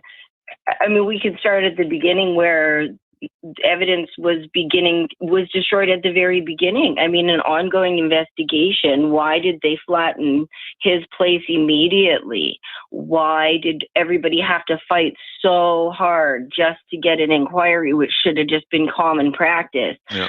Why were the police told to not go into that Portapique area? I mean, the questions are unending, but the first question is, why? Why were his body parts left in the car, returned to his family? And it seems like I don't know if you watch the people who are working hard. It shows on Little Gray Cell's YouTube channel. But I mean, we've got Just My Stupid Opinion, Rage in the Cage, Steve LTT, and more patriots than you could imagine working on this. And every time, and well, not every time, but many, many times, when they say something, you can see the RCMP come out and backtrack what they had previously said to make it in line with, what's being found out to be more likely. Well, I've got lots of other callers to get to here this morning, Tara. I've got your phone number now, so we'll keep in touch and we'll talk again as we head toward that public inquiry. And as more details start to come out, we'll be in touch again, Tara. Appreciate your call here this morning. Okay, well, thanks so much, Rick, and thank you for letting us express ourselves on your show. God bless you. Not a problem. Have a great day. You too. Bye-bye. Right, take care. David Jones, to what do we owe the honor of this call here this morning, Mr. Jones? Hi, Rick. Long time no catch. I just wanted to bring up something, a heritage issue that's bothering a lot of people today. Yeah, that's the Reed House in Avonport. Yeah, and so that's a house that dates back to circa 1760. And there's a lot of talk on Facebook groups and on Dr. Fat. Wow, that was just, I don't know. Possible Acadian connections. A lot of times when planters in the 1760s That's all I can say. built Wow. houses, they built them on top You're so of strong, Tara. Acadian foundations because it was a readily hole. It was easier for construction. Really and do show us how the best sites to build a house. And so I'm very disappointed that this was and I know I'm lucky to call you a friend. There wasn't a permit given from the province. It was a registered heritage property. And I think this just speaks to, if you can tear down a house from 1760 in Nova Scotia, what else Yeah. safe or protected in this province. And what I mean, these companies or whoever owns this thing, what gives here? I mean, this was a heritage property, and there are rules that come with that. And so, do they just have the right to ignore these things? It just seems that I would like if somebody would call and ask And seemingly get away with it. why it is that Tara has to call, why it is families don't have time to grieve, why they're being re-victimized every day, and that there's people that have to fight for them. Connection, that's pre-deportation. I would like to see archaeologists going right now. When they can't just be left alone But there's a Facebook group to deal with their stuff. that was made a while ago to try to save the house, and even right now as I'm talking to you, they're driving by and taking pictures of more workers coming to the site. So it makes you wonder what's going to happen to that foundation in the next couple of days. Yeah, I agree, and hopefully we'll get to the bottom of this, and that if there's any kind of penalty for this company, that they'll get justice, or will get justice for something that this company has done, and basically just ignoring our heritage rules. And I'd like, Rick, in the next week, if you could have some guests from the province, from communities, culture, and heritage, and I want to hear what they have to say, because there needs to be stronger rules and consequences for tearing down something from the 1760s that could have way early. Because they're keeping you on hold because they don't want to give it too much airplay. Wasn't it last time they hung up on you? Who was it that they hung up on? I really appreciate the fact that they're giving them time.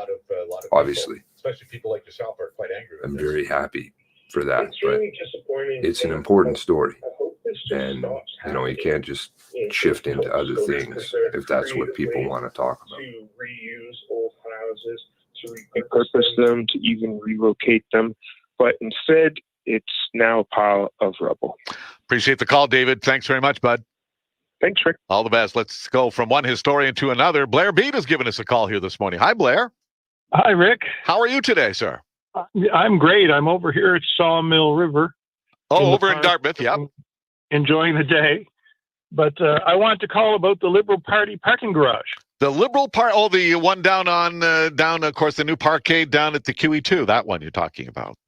That's the one. I think we should name it the Liberal Party parking garage because it's a disgrace. And it'll be so easy for them to say, oh, no, that's the Stephen McNeil project.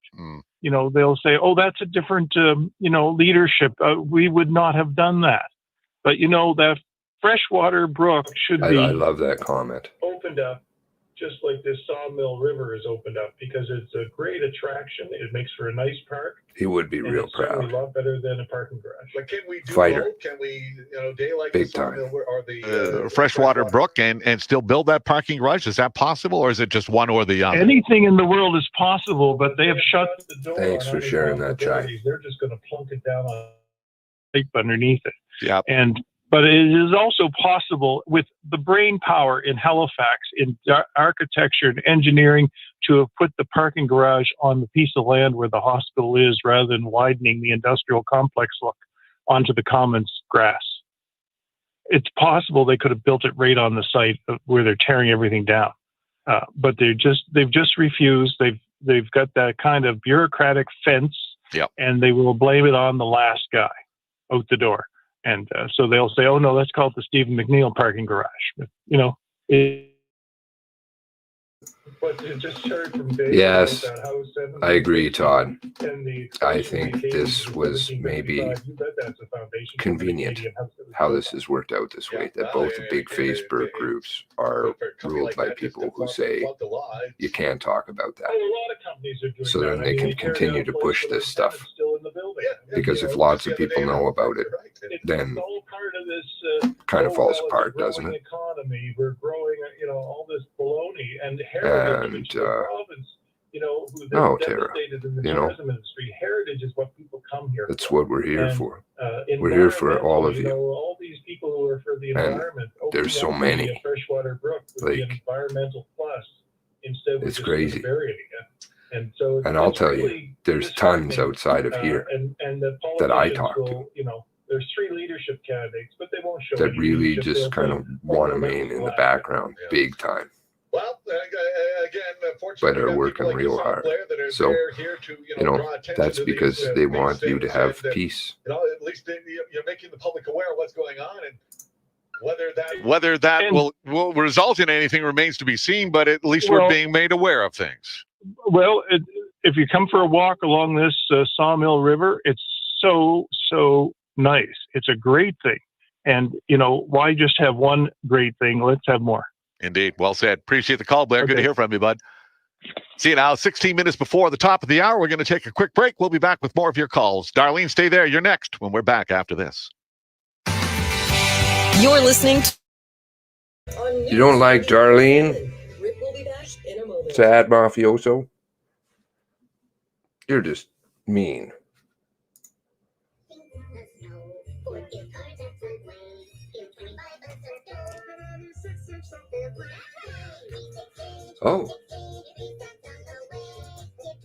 Oh, this should be interesting. Get any 6-inch for free when you buy a gift card of $25 or more. Oh, it's got a warning. In-shop orders only. 3 7 time of card purchase. No additional discounts or coupons apply. Warning. This holiday season, Warning. Dodge makes it easy to get a great pre-owned vehicle. Visit ddodge.com today and browse their incredible selection. A massive Some of the information within this website may be disturbing. Well, what happened there was disturbing. The fact that you don't deal with it is disturbing. Hey, it's Sangeeta Patel from ET Canada. Life gets chaotic, but a good night's sleep can make a world of difference. And my lifestyle adjustable bed has made my bedroom a sanctuary. I call it customized sleep because my husband and I control our sides of the bed. Is meant to report its findings, but that doesn't mean that we'll see that. That just submitted to Parliament then. They decide then when and what they will release. Has your old car reached the end of the Message from the commissioners.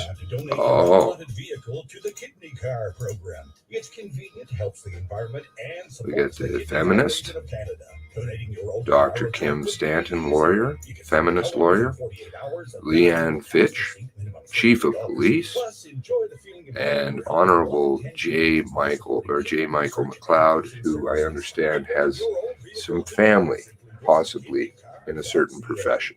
You want money? Join the club. Head to News95 Also seems to be, I don't know, a bit of a liberal. We'll give you the guarantee high. If we're off by So it's only slightly slanted, stacked, as they stacked it, because it was just the review, move over to the inquiry. It's the same stuff. See, did they talk about the feminist stuff, or did they talk about... You're listening to the Rick Howe Show, where Halifax comes to talk. Oh, good. Now, here's Rick. Yep, here we go. Former Women's Legal Action Fund, LEAF. All righty, back to the phones to go. 902-405-6000 or 1-877-801-8255. Darlene's on the line. Good morning, Darlene. Good morning, Rick. How are you today? I'm very good. I'm from the Eastern Shore, the good old Eastern Shore, and what I have to speak about is low-income housing. About 35 to 40 years ago, they built these seniors' apartments. Yep. Sheet Harbor, Middle Musquodoboit Harbor, Preston, and in Dartmouth, and they're full. And they've always have been full. It's $25 a month for power. They take 30% of their income, and the heat is included. And my question is, why did they not build more? Good question. Heaven knows we have enough crown land here in Nova Scotia. And these buildings are getting older now, so they're going to be need to be refitted and whatnot. But have you talked to a local politician at all? Have you asked anyone about that? I haven't, but I've been talking. I'm a healthcare provider, so I've been in all of them except the one in Sheet Harbor. But anyway, it was a need back then, and it certainly is a need now, maybe even more. But they love them, like the people that are in them. The only thing is they should have built bigger ones or put 2-bedroom ones in for couples. They're only 1 bedrooms, the ones that I've been in. Yep. But I just wonder why our province hasn't looked at that, and we could use more of those. Well, no question. That's a good idea, and I'm not sure why the province hasn't done that as well. Maybe it's a money thing. I don't know, darling. Yeah, because it's been, I'd say about 35, 40 years ago that the one in Muscatau, and they sort of were all built around the same time. Yeah. And, and they're full, you know, and, I would get a hold of your local MLA and just, plant that seed in his or her ear and ask them about that, and perhaps maybe you get something going here. Well, yeah, that's a really good idea, Rick. I thank you for that suggestion. All right, give it a try and let us know how you make out, Darlene. All right. Thank you so much. I appreciate it. Thank you. Let's go next here to Jim. Good morning, Jim. Good morning, Rick. How are you, sir? I'm good. You've had a pretty weighty week there, going through the issues, and I appreciate that, of course. And I was thinking that you might think about catching a movie this weekend, and maybe that could be that movie Citizen Kane that has been brought up a few times. And I'm going to give you a little personal experience I had with the Nova Scotia connection on that. All right. About 35 years ago, I bought a property from a gentleman, a really interesting gentleman. He was American, migrated to Canada sometime around World War II. His first trip actually was up to do moose hunting at a moose hunting camp that was on Porter's Lake. So back in those days, there were moose, mainland moose, and they were in proximity to the city, of course. But he and I became pretty good friends, and he said, "Jim, have you seen Citizen Kane?" Yep. And I said, "No, I hadn't seen it." Well, he chided me quite a bit, and he said, "Let me show you something." So he showed my wife and I these amazing photographs of he and the female co-star, and I can't quite remember her name right now, that starred in the movie with Orson Welles. Oh, really? And so he was an architectural draftsman that worked on the set design for Citizen Kane, and subsequently went on and he did a bit more architectural work for the co-star, the female co-star. He was handsome, so I don't know what they had going on in the background, but he was a very, very good-looking man. Ended up retired to Nova Scotia, worked as an architect in the province, and I was very fortunate to have known him and to have shared all kinds of amazing stories. One of the other neighbors, his same vintage, was a Mosquito bomber pilot. So, and these people were more than twice our age. Yep. So they would pour the old Husky dark rum drink that even in my youth I couldn't handle, but that's the way they did it. Wow. And in any case, going back to the Citizen Kane movie, I did watch it. It made an incredible impression on me because the essence of humanity and perspective, how people's perspective change through their lives, and that could be in essence a piece of the movie. Wow. I did think it was one of the best movies made in the 20th century, but you have to put it in context. That movie was made 80 years ago, and Orson Welles started out with a lot of special effects in that movie, which we've seen many, many times since. So when you look at, if you see it and you say, well, this is not, this is what's so special, you got to remember that it was the first time that those types of things were done.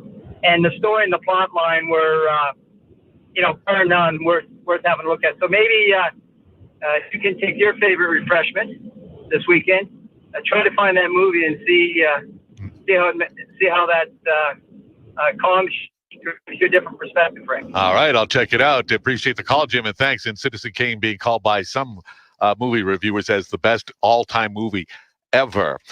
Keith, good morning. Yeah, good morning, Rick. How are you doing? I'm well, sir. How about yourself? Not too bad. First of all, my condolences to the lady that had called in earlier, but the sister. Yeah. That was that was one of the victims killed there. Yeah. Yeah. I guess what I was I had called you earlier this week, and I had mentioned a question about when kids could get vaccinations. I don't know if you remember that or not. Yeah, I remember that, and we now have an answer to that. Yeah. 16, you got an answer to that. 16 plus are eligible to get the vaccine. They have just started trials now on the younger age group. And so I'm not sure at what point, but sometime in the weeks or months ahead, those trials will be done, and we'll get a sense about whether or not kids under 16 can be vaccinated. Okay. Well, I have another question. Okay.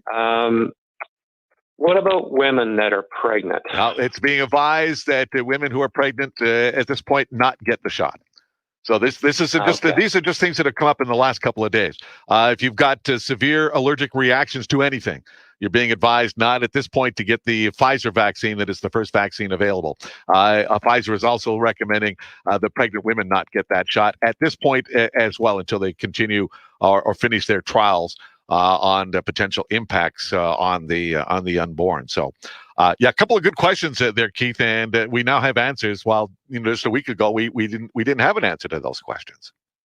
Yeah. Okay. Well, let's hope that that makes a lot of sense. Not to have women that are Yeah. At this point, have children. There could come a state, a time, whether a week, 2 weeks, or a month, or two, sometime down the road where they might say, okay, our trials have determined that it's okay, and so go ahead.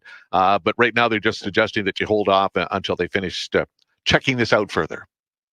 Okay. Just one more thing that's unrelated. Yep.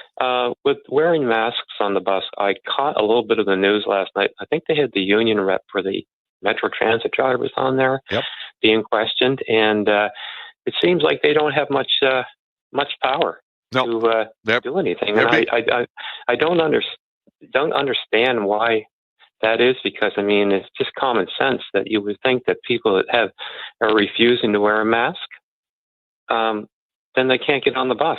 You think there would be nothing that they can do about that? You would think that would be that simple, but no. The bus drivers have been told that if a passenger doesn't want to wear a mask, that they are not to be refused access to the bus.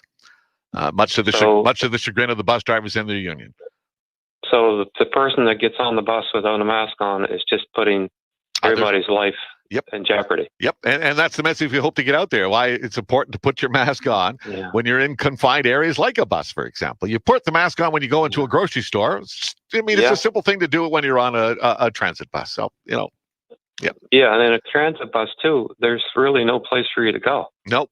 So you're right. The people who get on the bus and without a mask on are putting others at risk. No question. Yeah. Thanks, Keith. It's ridiculous. But hey, thank you, Rick. All right, bud. Take care. I think we got time for one more here. Brandon, final word of the hour is going to you, sir. Good morning. Hi, how you doing today, Rick? I'm doing fine, Brandon. What's on your mind here today? I just want to talk about, first of all, I appreciate the time that you spent with Paul this morning, and I'm more appreciative of you giving Tara some good airtime. I just want to reiterate, last time I called you, I talked about the destruction of evidence. Brandon, just not to interrupt, Brandon, but I've got about a minute and a half left, so quickly get to your point. Okay. Well, not to only talk about intellectual destruction of evidence, there's physical destruction of evidence. If you go down to 200 Portavic Beach Drive today, you will see everything is creamed. The dock's gone. All the alleged grenade cases are all gone. Everything's erased off the face of the earth. Wow. And it's highly questionable. And I'm not joking about that. Like there's footage of it. There's footage. There's photos of it. And to say that anything that Paul is saying in terms of that it's a conspiracy or a cover-up, it's really hard pressed for the regular citizen not to believe it's not a cover-up, because I don't say the mainstream media has been so tight-lipped about everything, and your channel, the few YouTubers that are looking into it, just gossip on the street. It's just a 180 of the narrative that we're given in the mainstream media, and it's a sad state of affairs. And I don't know, maybe I'm just a small sample of the frustrated part of society that sees that the wool's being pulled over eyes, and it's not conspiracy. We know, Brandon, there's a lot of interest in this, so you're not alone in your desire to see questions answered. A lot of Nova Scotians with a lot of questions looking for answers as well. Hey, I've got to run, Brandon. I appreciate the call. Thank you. Appreciate everyone who called here this morning. Friday free for all. Love it when you call in. And hey, every day next week, we will do it all again. We'll have at least an hour and 2 hours on Tuesday to hear what your concerns are about the issues that are important to you. But right now, 2 minutes before the top of the hour, we're going to break for news update. We'll be back right after. All right. Wow. That was pretty powerful. Pretty powerful. And you did a great job, Tara. A really great job. And I couldn't tell you were nervous at all. I was nervous for you. And Brandon, everybody who gets the word out, and it just helps, you know. Need all the help we can from everybody, right? And you know, I can't ever say thank you enough to everybody. It's just amazing what all you guys do. And I know there's a lot of people who are thanking you. And maybe, you know, lots of times they don't know. But you're bringing a lot of stuff out. So I encourage those of you who are kind of fence sitting or don't, you're not sure, you're nervous or whatever, you know, reach out. There's contact information below. I will guarantee your confidentiality as best I can. I think most people can attest to the fact that I do.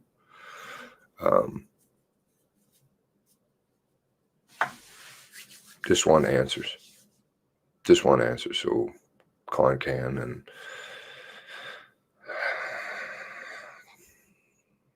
all the families can have peace. And not just the families too. You know, they're obviously here. But down here is all the rest of us too. Because this can happen to anybody, sadly. And it can't happen again. Never again.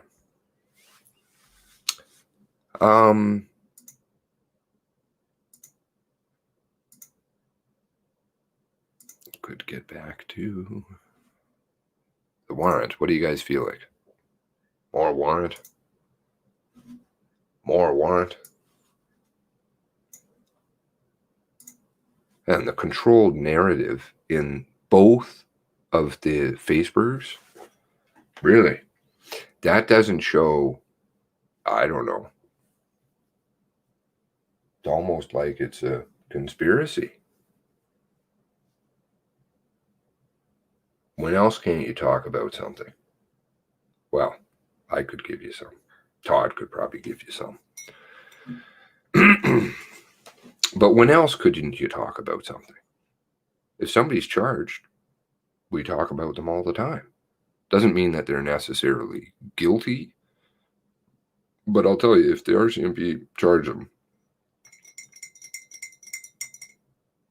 there's something there. And I keep hearing something more coming down. So, New Brunswick cop on casualty commission. I don't know anything about that. Sorry, Jumbo. Deep dives on Facebook. Yeah. I did a little bit into one of them. And it was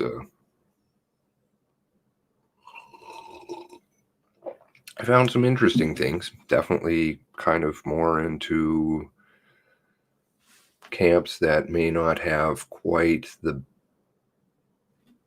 same agenda of just truth. But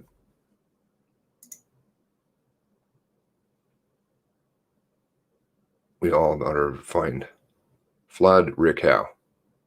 Yep, be respectful. No swearing.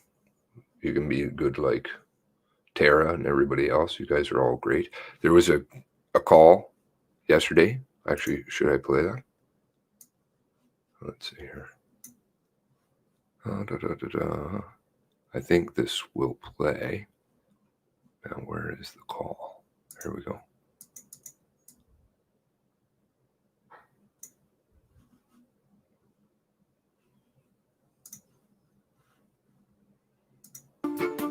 I'm going to put it up.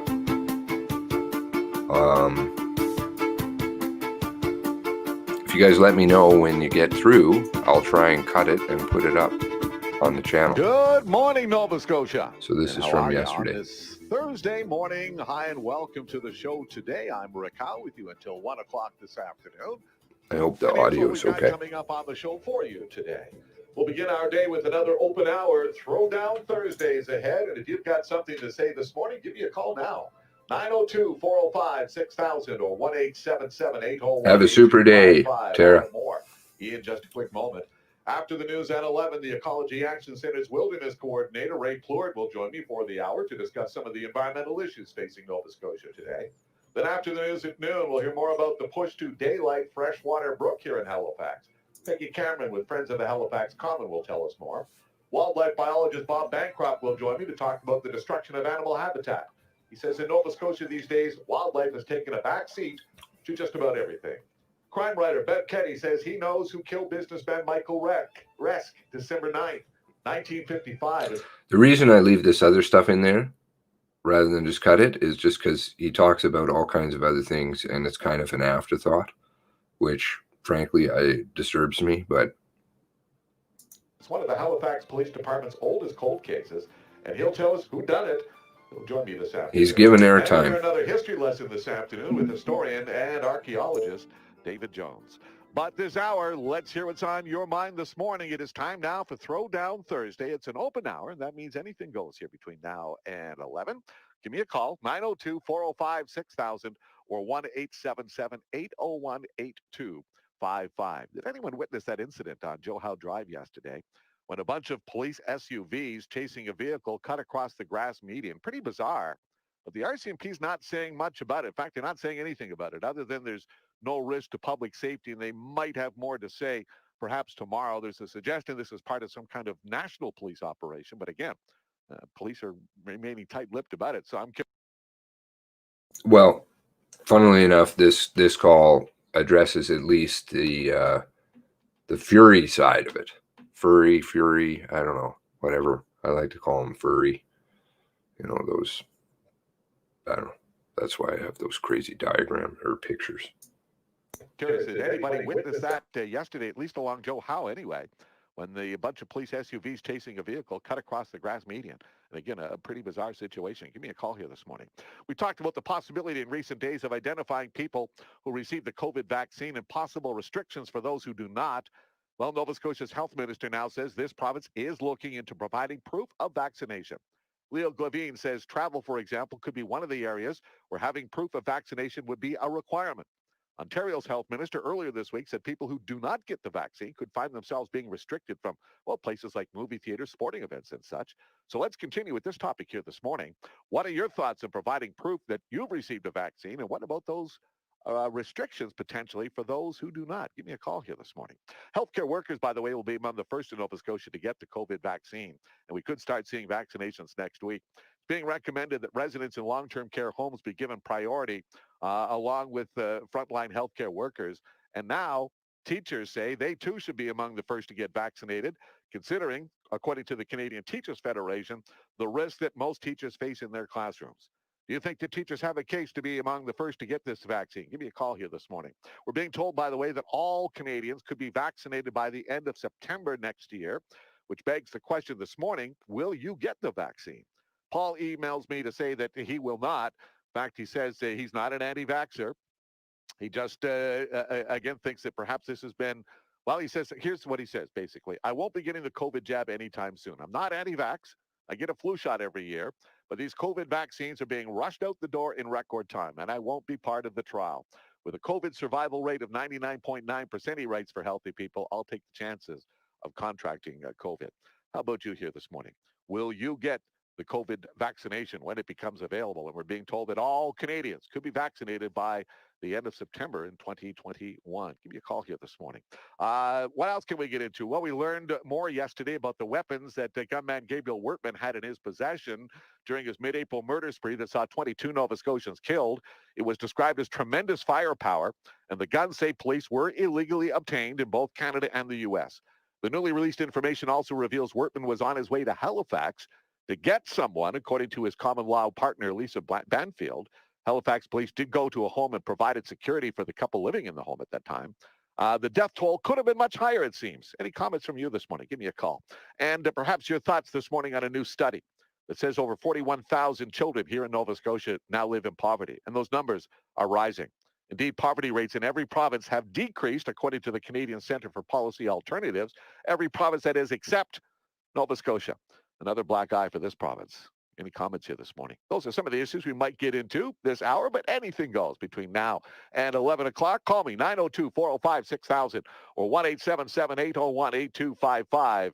And let's get talking. And June is going to lead us off here this morning. Hi, June. Hi, good morning, Nick. Thank you for taking my call. I'm not going to discuss the topic of your vaccinations, going to divert from that because I think there's an issue that's a little bit more important because it does concern Nova Scotians and what's going on right here.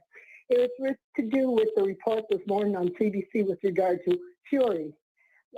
Our conflicts commissioner, Joseph P. Kennedy, said that he is satisfied that Fury is perceived not to be in violation as it is perceived by the family. I'm so upset because of the fact that Fury's number one tried to push off a review as opposed to an inquiry. That'll tell you right from out of the gate.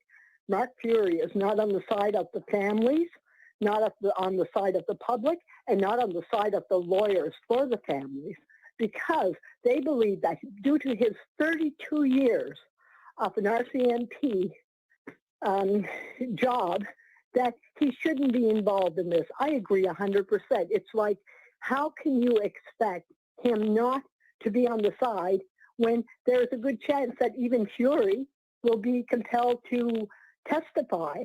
Well, if he's compelled to testify, June, he'll have to do that under oath, and again, that will be the truth. And now that I hear what you're saying, and I hear your concern. And in fact, we've had some discussion about this.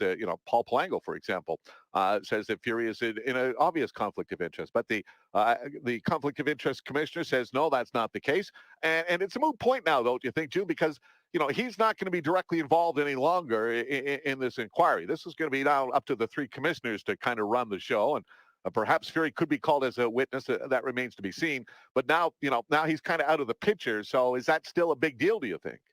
Yeah, with all due respect, though, Rick, the person that has the power to get Mark Fury to step aside would be our Premier Stephen McNeil, Do Nothing McNeil. And the whole thing is that if there is the perception of a conflict, and that's exactly what there is a perception. He's gone over and above once again, not giving the families their wants, their needs, and their wishes. These are the people that have been devastated by a massacre. And Mark Fury comes out and says, I will do anything. I will work with you people. The very next day, what does he do? He tells them, well, we have decided on a review, not an inquiry.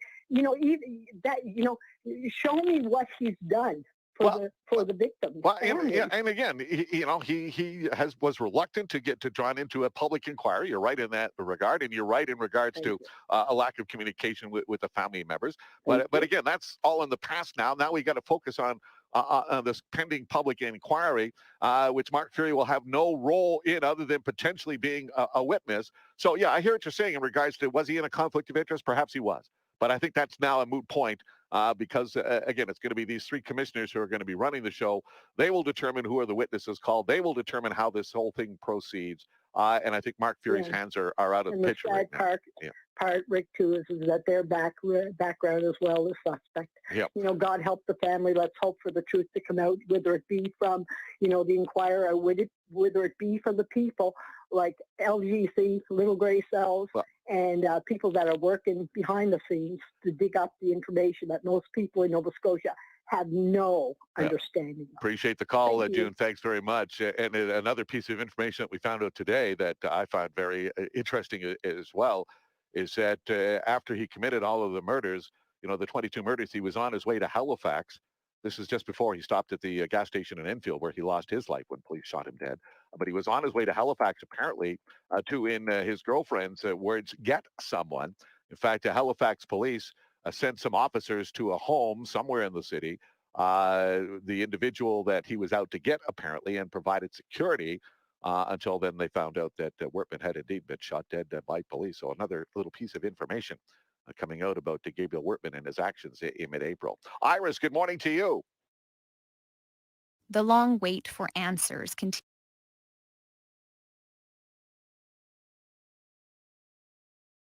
Now, this is what I'm talking about. I mean, partly, right? We just learned this today? No. Over here, we've known this stuff since the beginning. We're way ahead of everybody. Like, way ahead.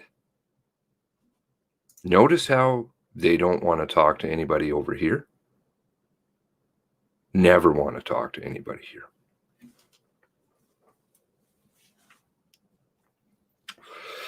CBC did. Fifth Estate. And I was very reluctant, so I didn't. But I think I made a smart move. Always have to watch what you do. But interestingly enough, what was it? Yesterday,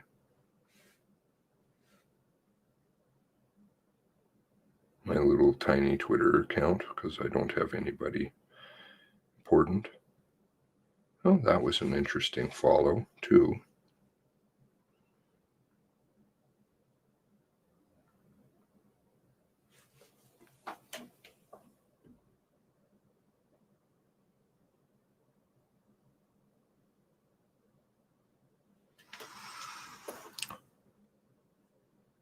They're watching.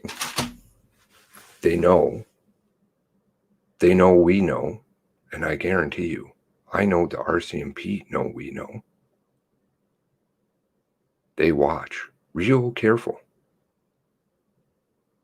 But you know what? We have strength in numbers. Strength in numbers. Because there's lots of us. And that will be here to support Tara and other family members because they're in there. Don't smoke them out. Leave them be. But they're watching too. We play chess with these people. We do. This is all we. I don't like the fact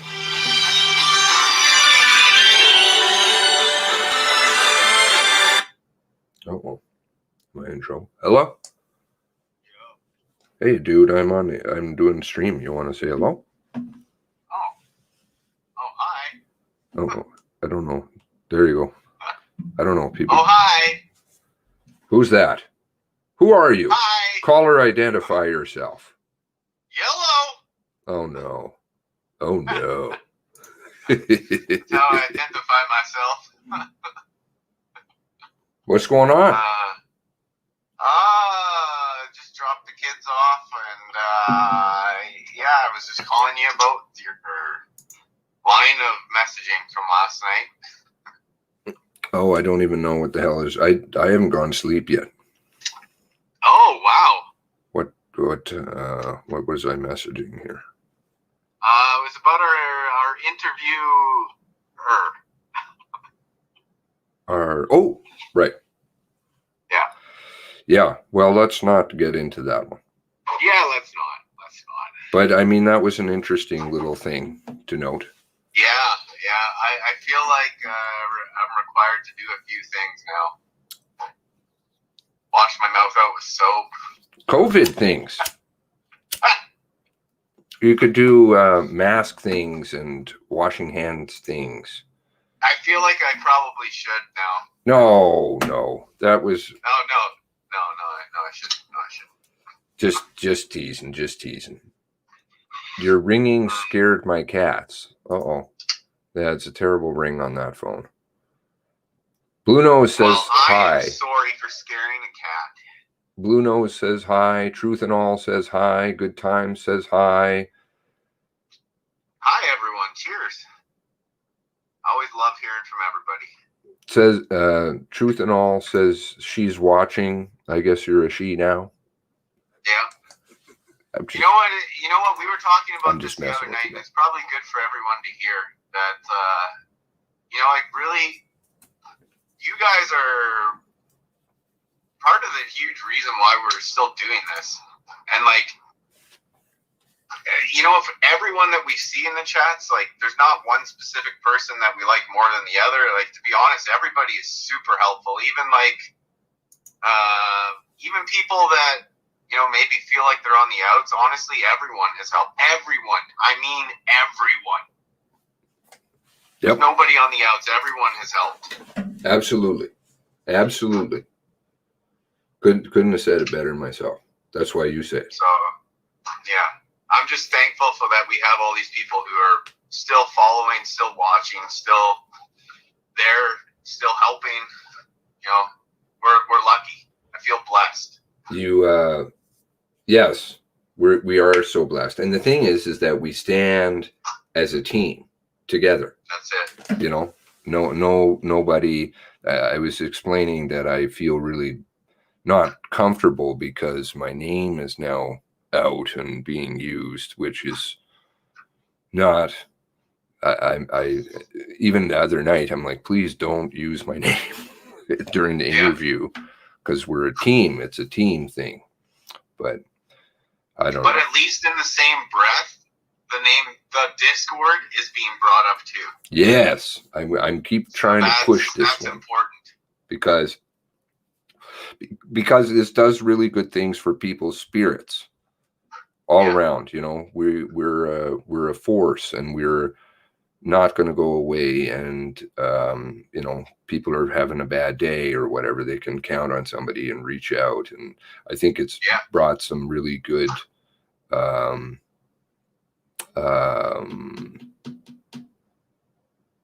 unity and trust. Well, and that's just it. There's even days where we need people to reach out to, and to know that all of these people are pretty much there's always somebody there that we can reach out to in that Discord. I mean, it's a nice feeling to have. This morning, absolutely. And I know that I call upon people because I have, my times, and that's, and you're there, and everybody's there to pick me up when I'm down. And that's, something really important, because even though this is, our employees that are acting quite badly, we have the power. And I think other people are beginning to see that. There's always that line that it pissed me off to no end, and I know it pissed you off and pisses a lot of people off in here. And there's some people that have learned that you don't have to think like that, which is, well, I'm just one person, I can't do anything. No. You can. Oh, yes. And look what we're doing. Serious damage. Yeah, look at the story that they're putting out. It's ever evolving and ever changing. Do you think that's because we're sitting here pointing at things? Probably. I'm just looking here at the Discord, and Mary's saying that she shared YouTube on the Facebook, and she's taken heat. Yeah. But You'll well. Probably get fact checked too.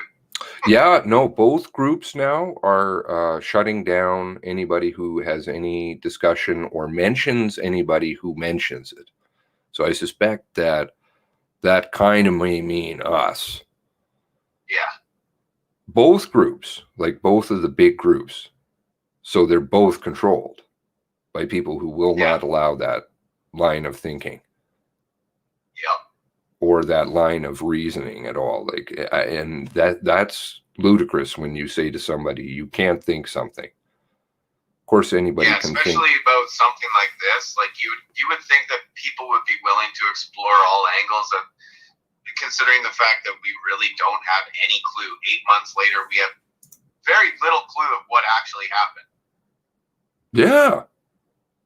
But I mean, like, I was talking about that, you know, how fast we get things, and now kind of they're like, oh, guess what? Rick was saying this morning, oh, you know, we learned about yesterday it was saying because of the warrant, and Paul was talking about it.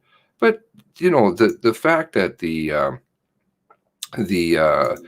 HRP was down surrounding a house, we knew that back at the beginning of May or mid-May. You know, not even a month in. And this is people all across the country. Because people like this person, obviously, who I will not identify, but has the courage to step up and do the right thing and say, listen, you know, there's some information. It may not be very much, but I know this, and here's what I've got. And I like, that's huge. Every little bit of that information is just another little piece of that jigsaw puzzle, right? Mm-hmm. And if we're going to put it together, we need every little piece, regardless of how insignificant it may be. You put that together with all the other facts that we have acquired, oh, maybe it does mean something. There was a couple of great calls we had because I put Paul was on today. So we had Paul on, of course, listening to him on the Rick Howe show. And then there was some open line time.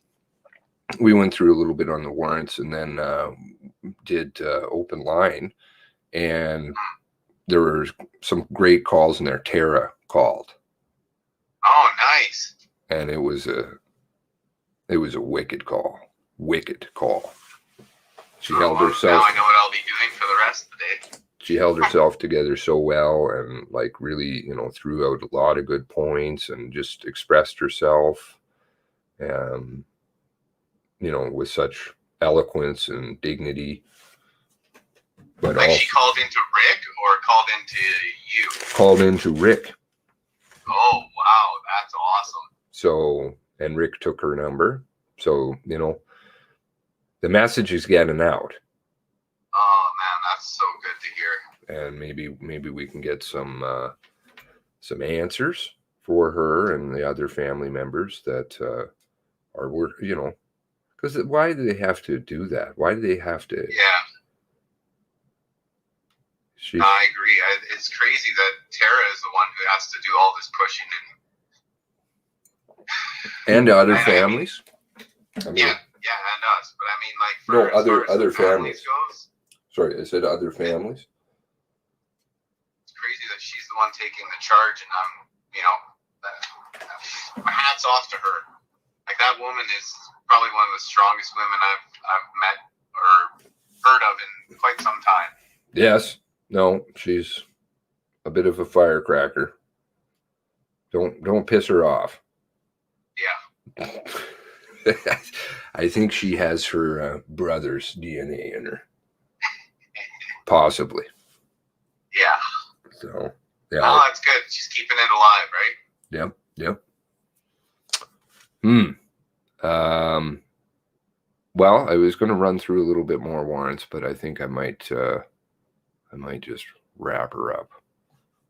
I got a couple of phone calls that I got to make. So autopsies were probably destroyed before the memo went out. There was a very interesting, there's a lot of stuff that happened in the background, and I used some legal language and you know, said, Tara, you know, you can throw this in there, and that scared the piss out of them, and immediately the body went off for cremation. And then they're like, oh, no, we don't have it now. So I was like, oh, so now we have nothing. Okay. But she's put some more pressure on. We've got some different tactics here, and hopefully they'll answer. And I think if they answer negatively, got some strategies lined up for that too. So, and plus we've got obviously a huge crowd behind us, so we can motivate that and use that as well. Definitely got to try all angles though at this point. You can never give up. Oh dear, put in a video recommend of yours some time back here. Just let me see if I can find it. Where was it here? Steve said it best in this video. All right, so let me open this up in, how do I get this? Copy? No. Yeah, oh dear is great. Mm-hmm. Oh shit, I forgot to add that. Oh, I'm getting another call. I'll give you a call back. Cheers, everyone. All right, you take care and have a super day, eh? Thanks, you too. All right, bye-bye. Okay. I don't know what video were you recommending here? Let's see, can I get to it? Or am I gonna get stuck? All right, so I have to scroll back, and then I'll find the link from Oh dear. There we go. Oh, yes. This was interesting. The footage is a bit older, but it shows.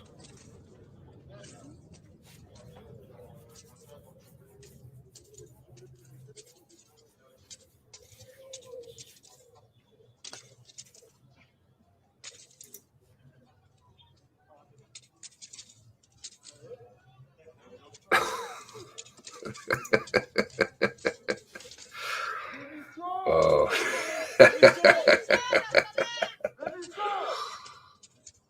Oh, yeah.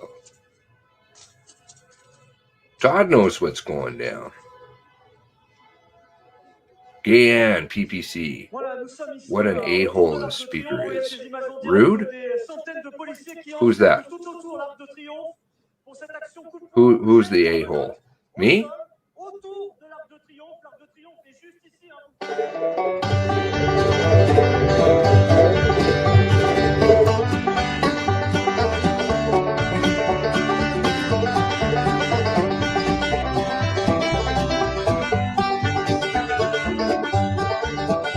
You can stick coronavirus up your eyes.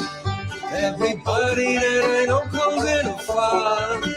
So you stick coronavirus, it will not divide us. Stick coronavirus up your eyes. You can stick your vaccinations up your eyes. Everybody that I know says they're a farce. So you stick your vaccinations, and United Nations stick your vaccinations up your eyes.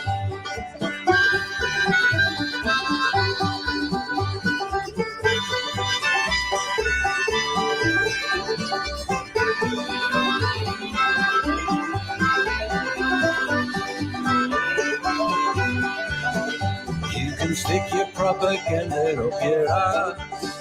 Everybody that I know says it's a farce. So you stick your propaganda from China to Uganda. Stick your propaganda up your ass.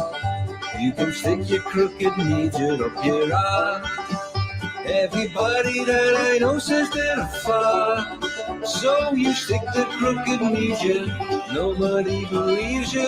Stick the crooked media up your ass.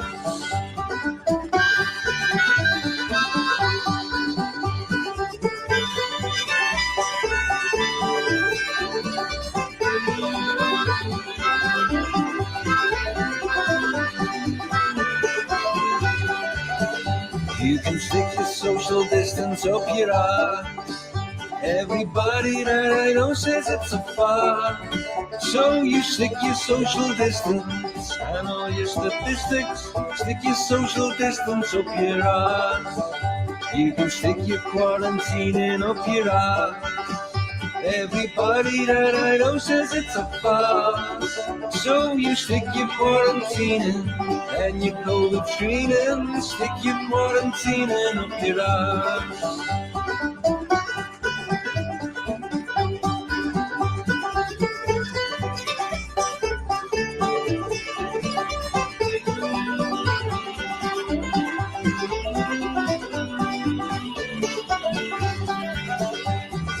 Stick it up your ass.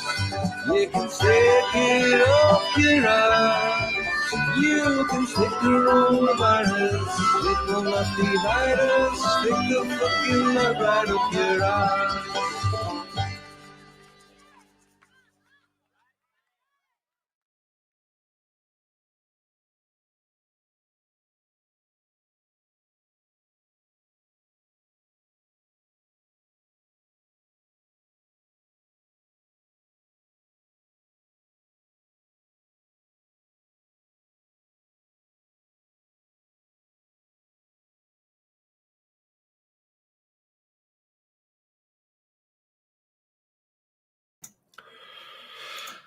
Oh, great videos. Again, down below the link. Let's fix this right now. Jesus, I always get this. How do I do this here? We're trying to stick in Oh Dear's channel. What do I do here? Over there, and then I do this, and I do.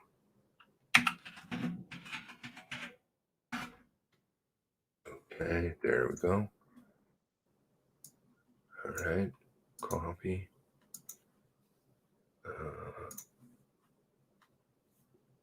One moment, please.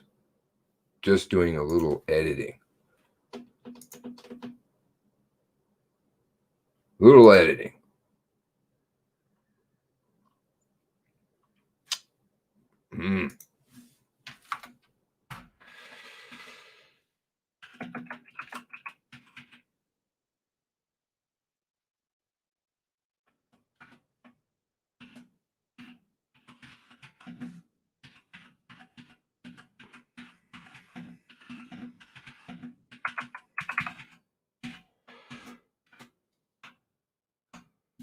There we go. Okay, now that should be right. Glow is the link. Okay, now I'll post it in here. Anybody who's not subbed to Oh Dear's channel, also please go and have a view. I'll tell you, I would have saved like a ton of time on a couple of issues there for sure if I just found that channel a long time before. But no, of course. But that's the way things work. But now we're all kind of good for the last while. So, but make sure, I'm going to actually make sure I get that also in here. One moment, please. Doodaloo, doodaloo.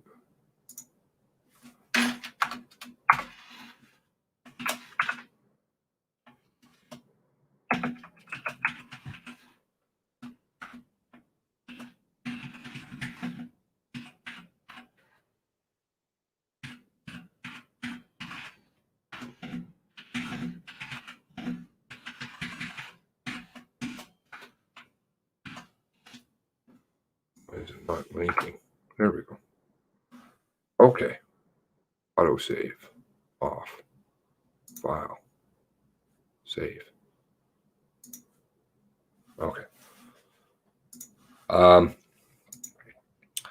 right. Who do we have here? Alex jumped in too. The truth will set us free. How's everybody doing? Once again, I did not receive a notification. How many people in here receive notifications on time? Just out of curiosity.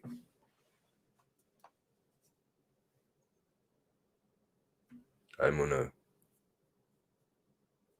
step away for one moment, and I'll come back and see if there. Hit 1 if you've received notifications. So there's 49 people. Should get 49, right?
All right.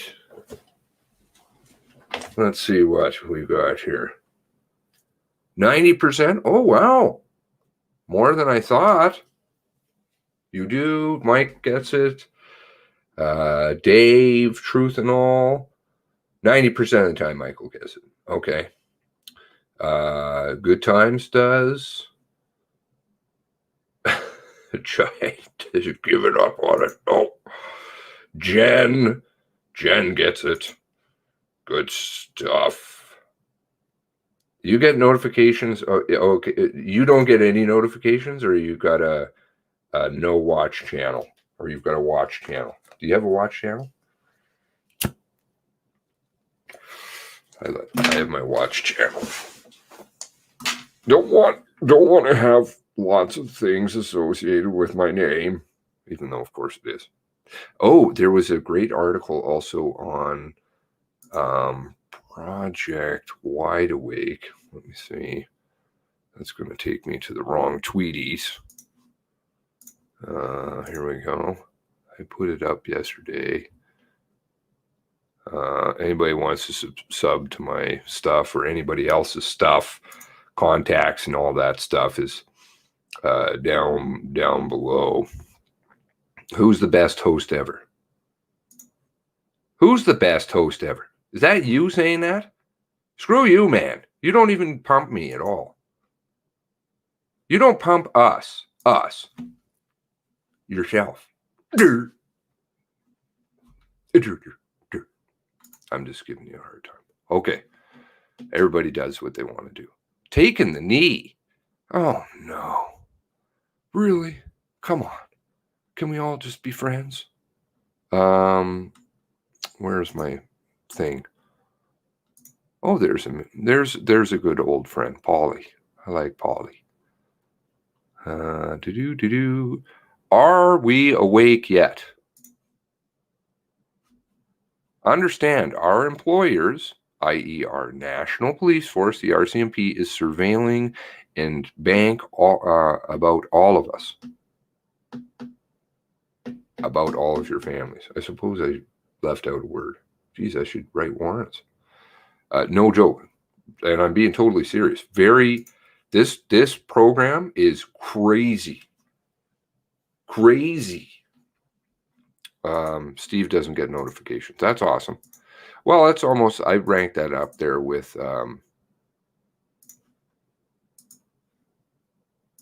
editing comments on my own channel.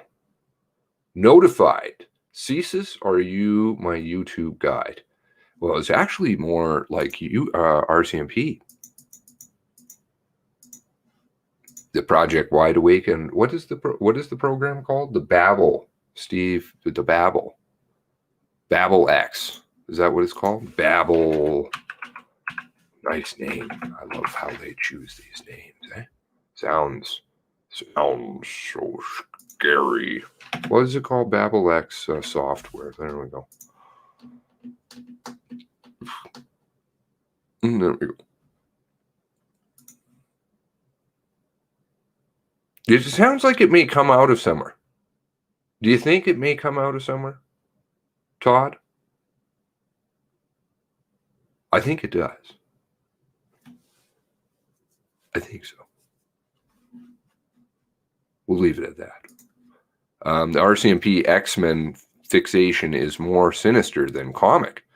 The Force's Project Wide Awake name choice shows broken police culture that harms Black and Indigenous communities. Okay, let's just not necessarily look at the spin of the article.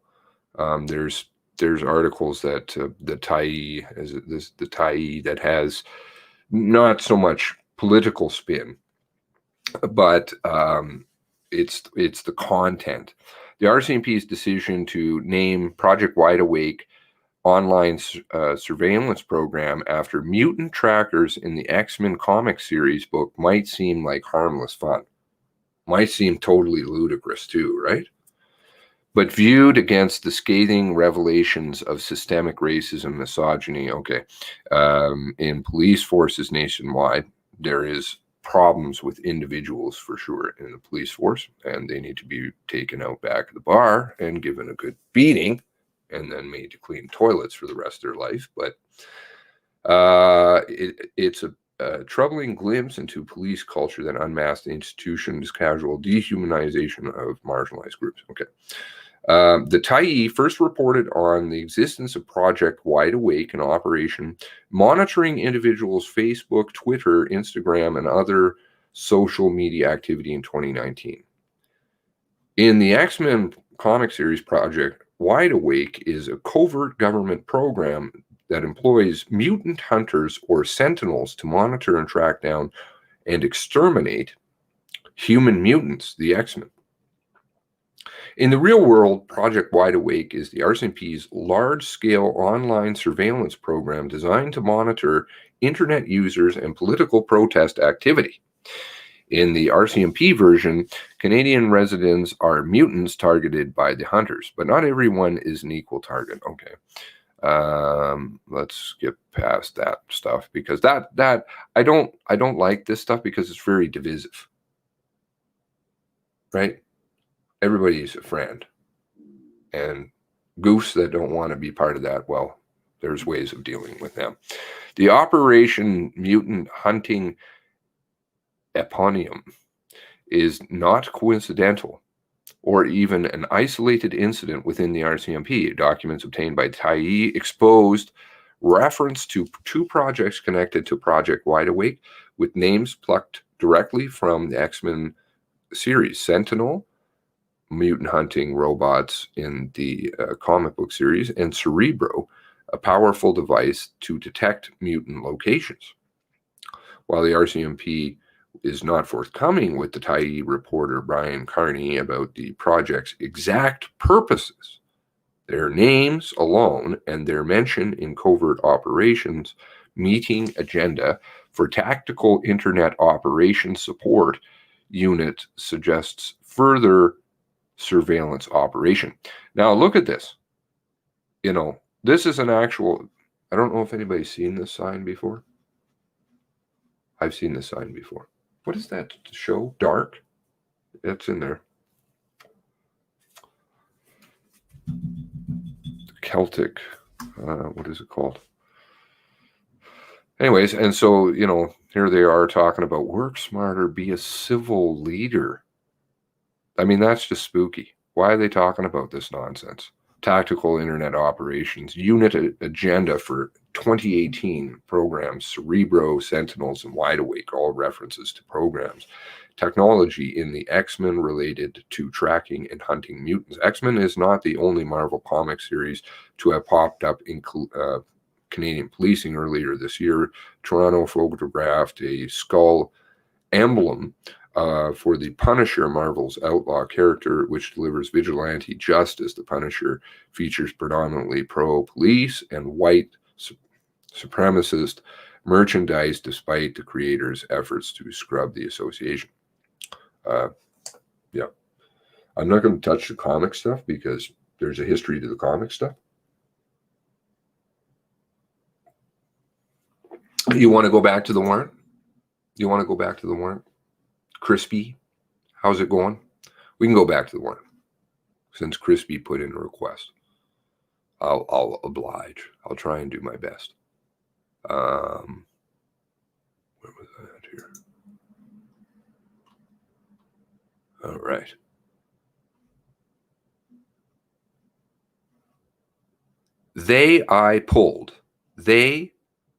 I pulled up beside him and explained to him, this is this person, again, those of you who are joining late probably will figure out who this person is.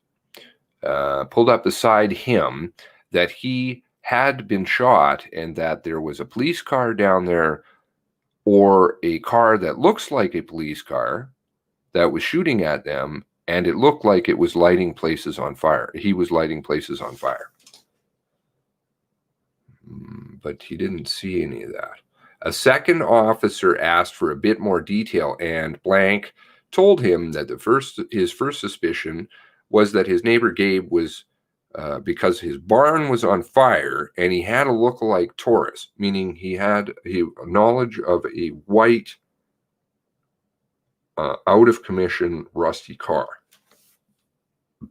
And therefore, it must be him burning down his own places. You know, because that happens all the time, right? That's the first logical conclusion. I burned down my own house. If I'm an asshole, people burn down my house for me. That's kind of what happens. But anyway, moving along. That he was calling a police car. Blank said that Gabe had been working on it for a long time, but it never was badged. It was just always white. So if it was always white, why does he assume like a fully stocked, marked, 100% the real McCoy? 100% the real McCoy. Yes. Yep. I'm not gonna, you know it. Okay. The real McCoy, not a white old Taurus. It's like the guy up in New Brunswick. I don't even know why they put that guy on air. He says Wortman was trying to buy a $1,500 car, and they're trying to associate that with a brand new Taurus. There's a slight price difference. Anyway, moving along. When he was sitting on the side of the highway waiting for the ambulance, he felt, this is pretty good. He felt something in his coat and pulled out a bullet. It was under his shirt. He put it in his pant pocket and pulled it out to show someone, and is not sure what happened to it after that. He thought the bullet could have gone into his jacket pocket, which was in his car. The bullet was made of gold. It was about 1 centimeter in diameter, and the front of it was pretty mushroomed. Well, he seems to know ballistics, mushroomed, right? He's sitting there being shot, probably highly in shock, etc. But I like how this bullet is magic. Maybe I'm not that familiar with guns. I kind of am, but not totally. But somebody, usually a bullet that either would hit you and become lodged in your body, or it would kind of just be a through and through, depending on how much resistance it hits on your body, it would travel X amount of distance and then fall off. But a shirt definitely will not stop a bullet. Hence, everybody would be wearing shirts in the RCMP, and we're all fine, right? No. What happens is a bullet goes through and through. Goes through fabric really, really easy. So, not too sure how a bullet that apparently goes through his shoulder ends up inside of his shirt. Maybe somebody can explain it to me. And that it's pretty mushroomed. That usually means it's hitting something pretty hard. So, and it seems to indicate earlier in the warrant that this is not from getting shot through the door. So this is from the shoulder. Anyway, moving along. Okay. The first house they noticed was on fire was owned by a guy named Gabe. He couldn't remember his last name, right? He knew him well. Remember this from earlier? He knew him pretty well. But he can't remember his name. He knows where he works. He knows where the girlfriend works, but then he doesn't know if it's the girlfriend or the wife. Okay, moving along. But he's a denturist in Dartmouth. I guess maybe he got teeth there. I don't know. I don't think so, looking. But I could be wrong. Gabe has a few properties around there, but he's got this big fun. Okay, again, languaging. Okay, the man has been shot. He's now in the hospital. This is where this is coming from, right? A man in a hospital who's been shot. Think grit, think melancholy, 1,000-yard stare, etc. Gabe has a few properties around there, but he's got this big, fun garage with a bunch of motorcycles in there and a loft apartment. It was cool. It almost looked like a big barn, but it was a shop. No, it didn't end up in his pocket. It ended up in his shirt. On the inside of his shirt. Not in his pocket. He took it out of his shirt. And it's also not dirty. Usually, I think it's going to have some fleshy stuff in there. Kind of. Not gold. Anyway. Big fun garage. We're talking about big fun garages and cool and grit and 1,000-yard stare and pronouns that seem to change. I'm getting the sense that this wasn't coming from the right place.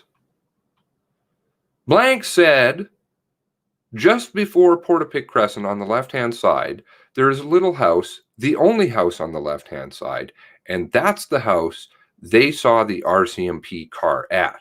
Well, I thought it was a car that was not a car that is a car. I'm confused. Farther down the road on the right-hand side is a big brown barn with a black roof and a white square in the middle roof. Is Gabe's big barn that is a building that was really on fire.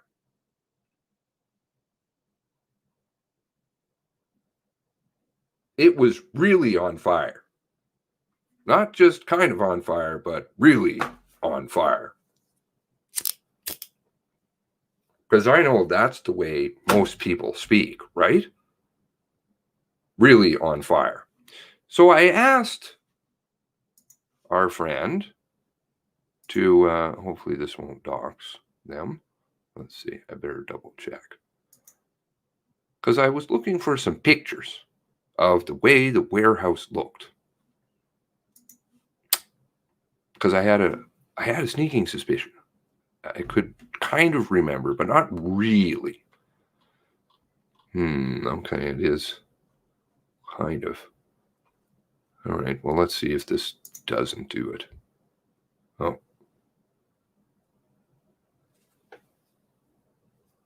Okay, well, I think it's okay. So, here we have a picture of the brown, the black roof with the white middle, right? From the guy who lives there. Okay, moving along. You notice something? The sun is hitting the satellite image, and it looks kind of white.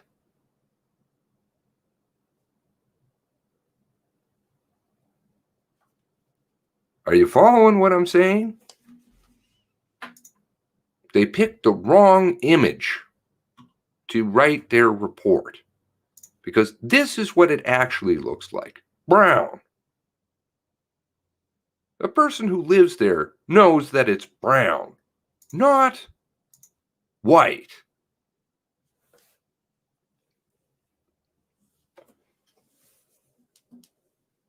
Or is it just me? Is it just me?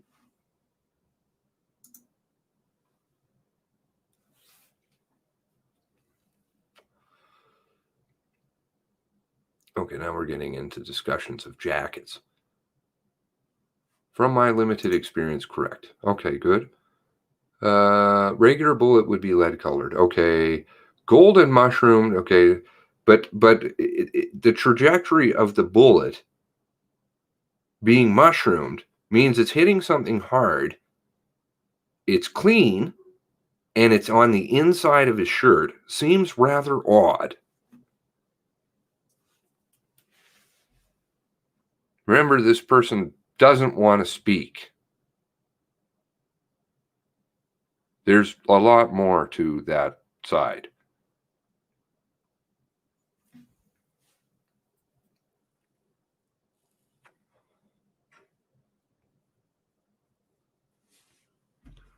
But I don't think it's the right time to talk about that right now. Let's see what else we have here. Babylon means confusion. Jesus just brought that tower down. White is the reflection of direct sunlight. Bing! Colors matter. Bing! Okay, so could you see maybe how that's possible that it was written by somebody who's looking at satellite images? Is it possible? Could it just be possible? White thing in the middle.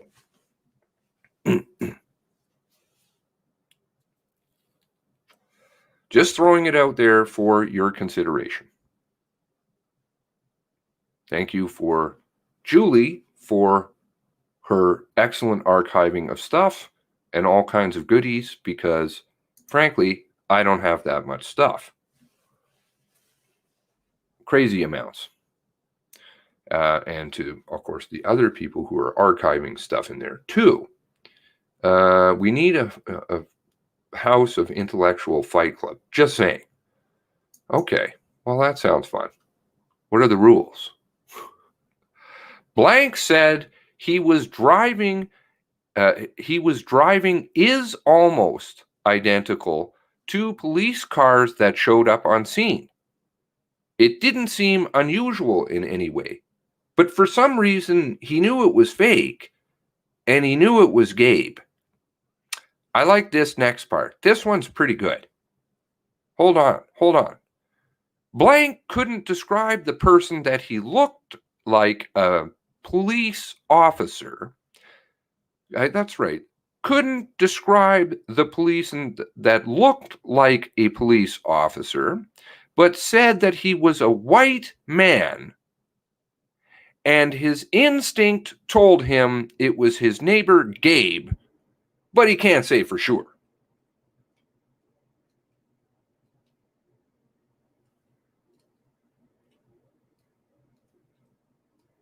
Is there not serious problems?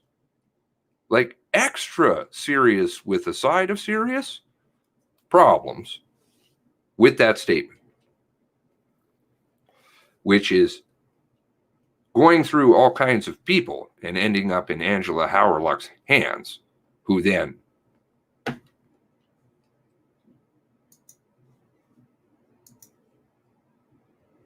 signs her name to it.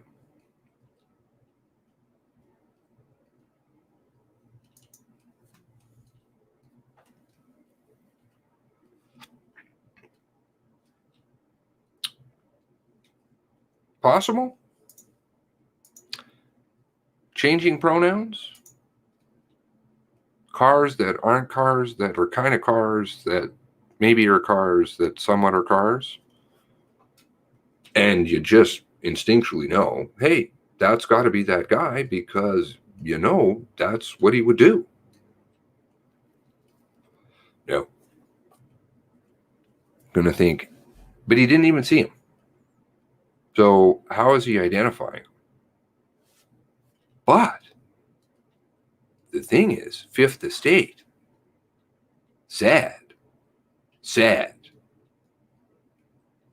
that he identified the car 3 times, gave them the photo, told them it was Gabe for sure, right? We know that. Does that hold true to what this says?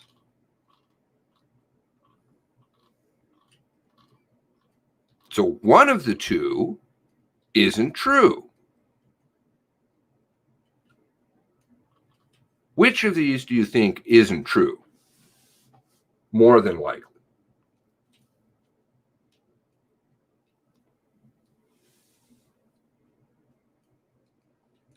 Because I of course like to have input from my teammates, because if I'm out to lunch on this stuff, I need to know, because I don't want to say something that's totally out there. Like, what was it? Fringe. I'm on the fringe? I don't think I'm on the fringe. I think we are on the cutting edge, months and months and months ahead of time.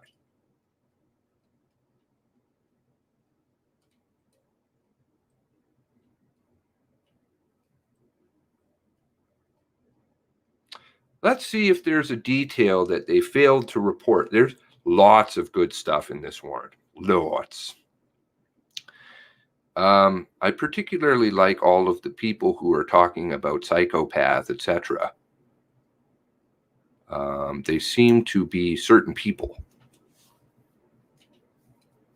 The disappearing Ford has never been accounted for, which I find rather interesting. We also have a lot of money. I've been told that there was far more than 375,000. Far more. We have deliveries of 750,000 in cash from Brinks. So that would be 375,000 plus 750,000. What does that equal? Oh, right. $1.125 million.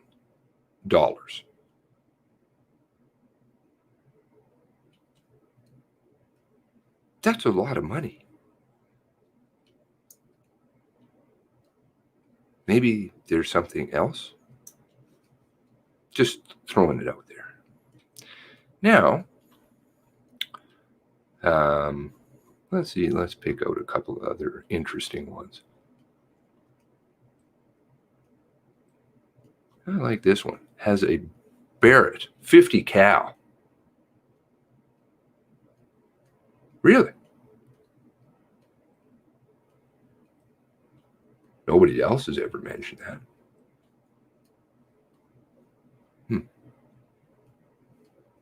Now he's got grenades. Same person.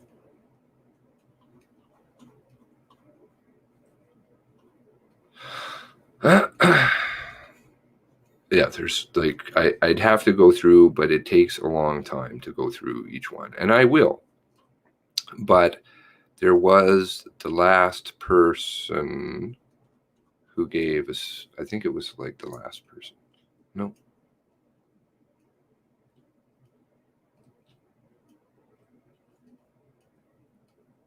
It's a rather important detail that they left out. Friend of Gabriel. We're looking for friend of Gabriel. I believe this may be him. Is this him? Nope.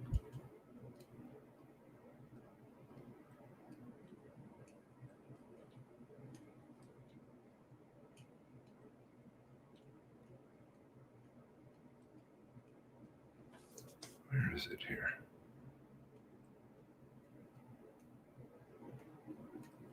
Diddle-oo, diddle-oo.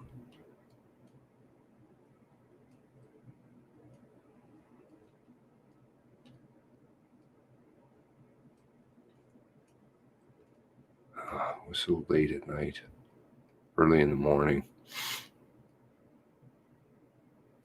I don't remember where it was.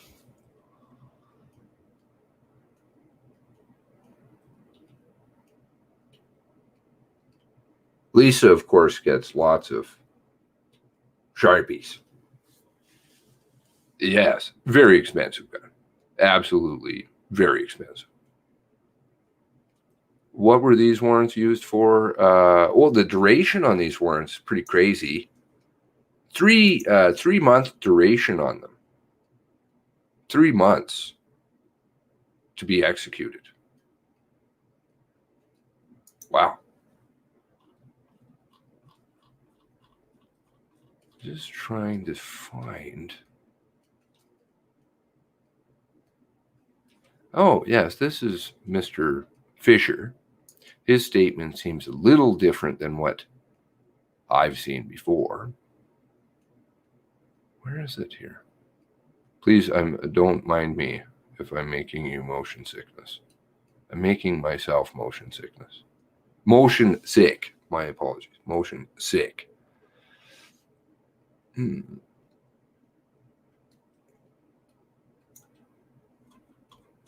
Recently purchased a bunch of gas. Oh no, that's bad. Don't be buying that gas now. I'm pretty sure it was this one. Secret rooms. They throw in all the salacious stuff.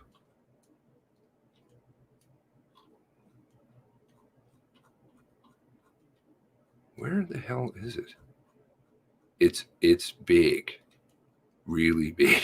And I'm like, it was late, and I was like, oh my God, did I just seriously read that?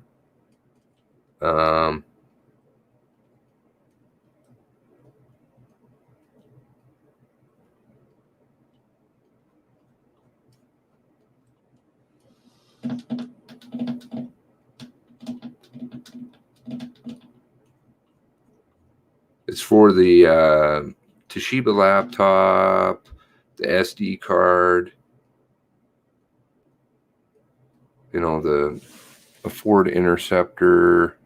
Seems to be one car missing too. Oh, for Christ's sake, now I can't find it. Not making me happy.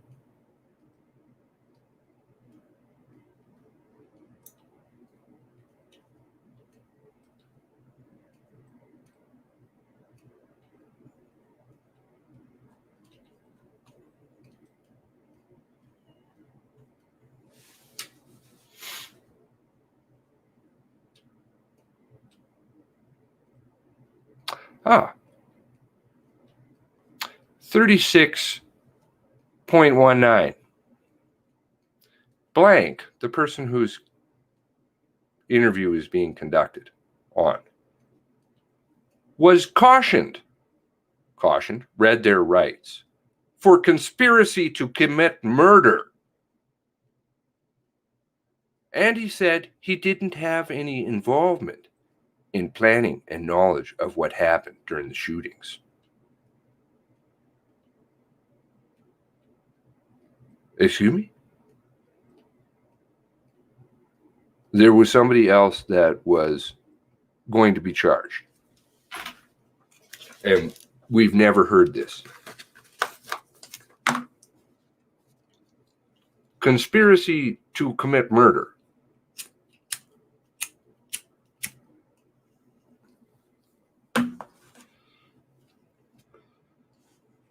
And they say a lot of interesting things. It's the same person who's saying about all the drugs, the bodies, the what else do they say here?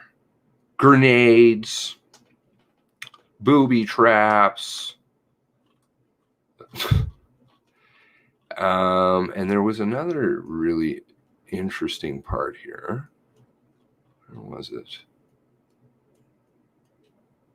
Oh, the building is aware of all the secret hides. You know, those secret hides? Because they're secret hides. Where was the person that was destroying evidence? I think it was this one.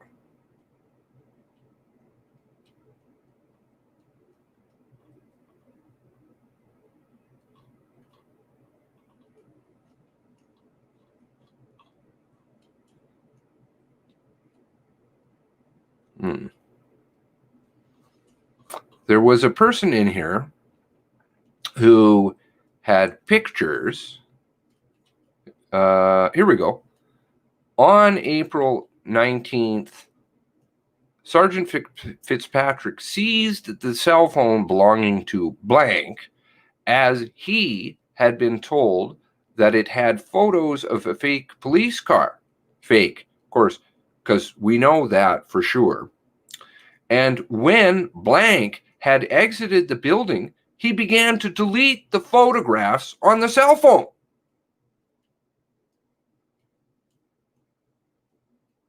That's called the destruction of evidence. Why is that person not getting charged? Why has the media failed to mention the individual who also is saying that he's swinging all ways and he's burning fires and has grenades and all this other garbage? They were going to be charged with conspiracy to commit murder, as in an accomplice.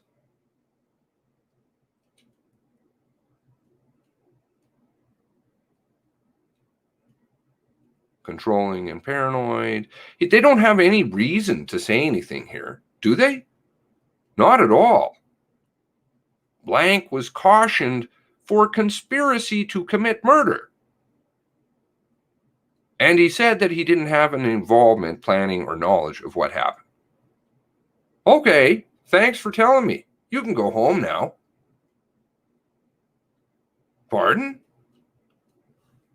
Why are we on about trying to make RCMP dog handlers heroes, to which I'm not discounting that they are.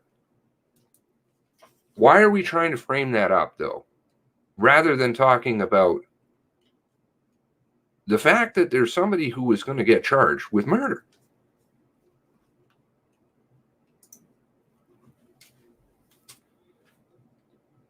$36.19. That's fairly serious. And no, it's not Griffin. This is somebody else. Griffin is mentioned somewhere else.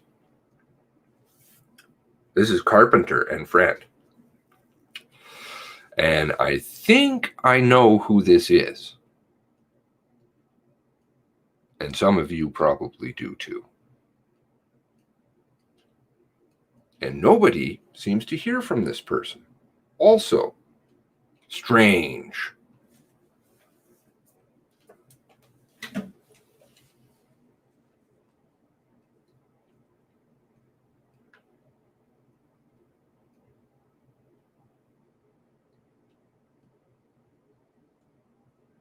I'm surprised there's not more comment on that.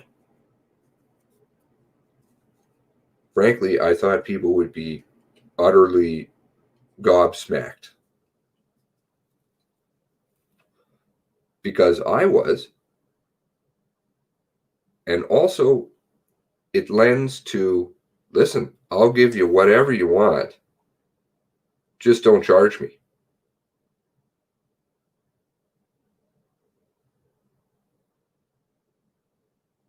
Possible? Have been people known to tell tales so they don't get charged? Does that happen?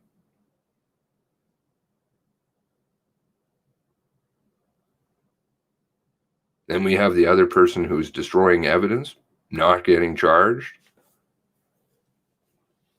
The warrant, which is unbelievably terribly written. A lot of the statements coming on about the psychopath seem to be coming from one camp, if you know what I mean. People in a camp, friends, relatives of possibly a certain individual who has no horse in the race at all, right?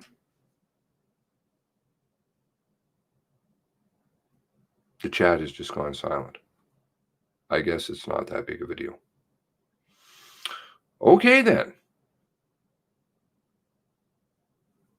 On that note, I will conclude. I do wish you a good day, and God bless you. Also, the badge is mentioned in here, of course. Yeah.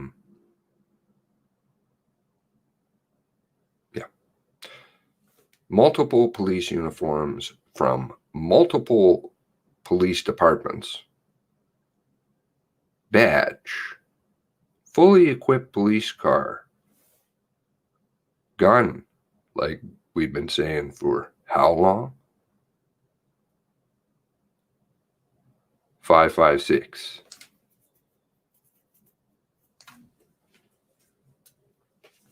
Colt law enforcement carbine. Sometimes the simplest explanation might be the easiest. Because you can't, like I said, I went through and did the homework on a few streams, investigating how to find some of this stuff way back. Because guess who noticed the radar detector, rear-facing radar detector, right away was Kage. He's like, that's a radar detector and a decryption box for a radio. That car is got a lot of stuff in it. I'm like, Jesus. Occam's razor. Yes. Was somebody living in the warehouse? To the best of my knowledge, no. But it's also the loft was recently completed. So that would mean that the blank up above had been there since the loft had been completed, which also means that they saw the police car, which wasn't a police car, which was a fake police car, which he didn't know about because he only saw a white car, the white Taurus lookalike, whatever. What a bunch of shit. Shit. Okay. Please don't buy necessarily what CBC is telling you, because they keep getting it wrong. Not just CBC, global. McLean's, CTV, baddest of baddest. I went to school with him. Head of CTV Atlantic News. I went to school with him. Versus people who actually, funnily enough, say, oh. Now, I don't know if I'm permitted to share this, and I haven't even read it myself, so let's see. I hope it worked. I hope my plans worked.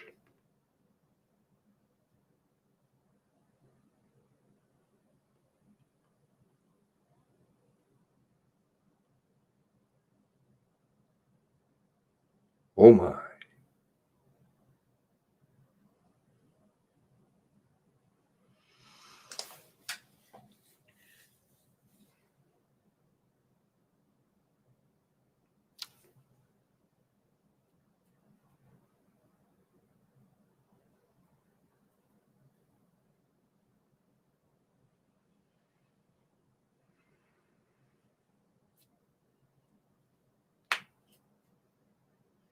Okay, let me ask a question here. Give me one moment, please.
I don't think I'm going to be able to get a hold of this person.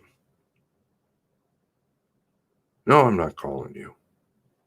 You're nothing. No, I'm just teasing you. No, I'm calling somebody else.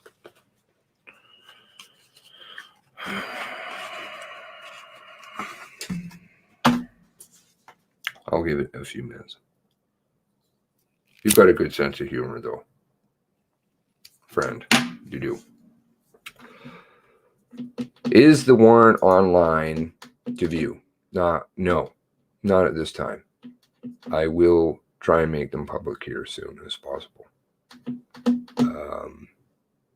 I just want a chance to, and I hope that you all appreciate that. I just want a chance to review them and then kind of just get my thoughts together, because I want to see what you guys do with it without kind of, I don't know, all of your great thoughts bombing my head.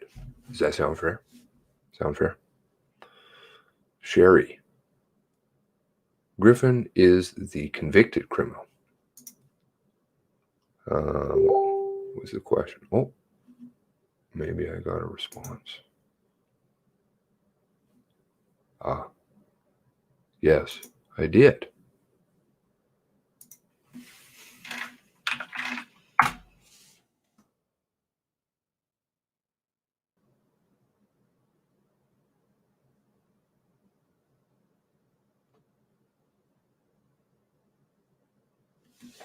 Have to ask people's permission before doing things.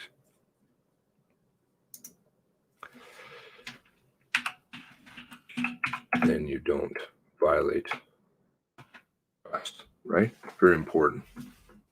I like having trust, people's trust, because you don't fuck with them, then they'll always be there and it'll encourage other people.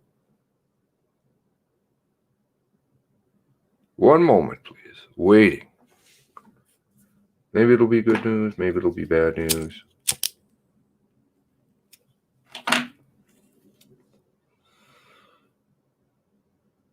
Oh, a lot of typing going on.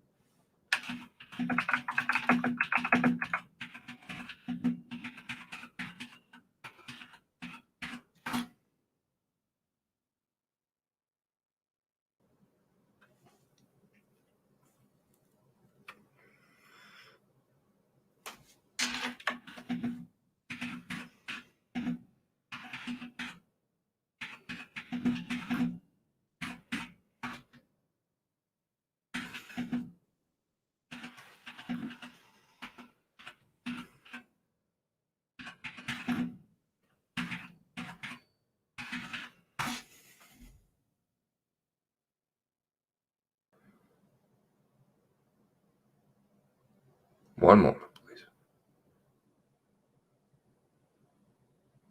What was it my friend always said? You have the loudest keyboard. I don't think actually I do. Okay. Just so that is perfectly clear, Tara did grant me permission to discuss this. So the autopsy has been an issue. And getting her an autopsy has been a big problem for Erin. And being that it is a messy situation with her relationship, it's not quite cut and dry because of the adoption, etc. But she is blood, full blood.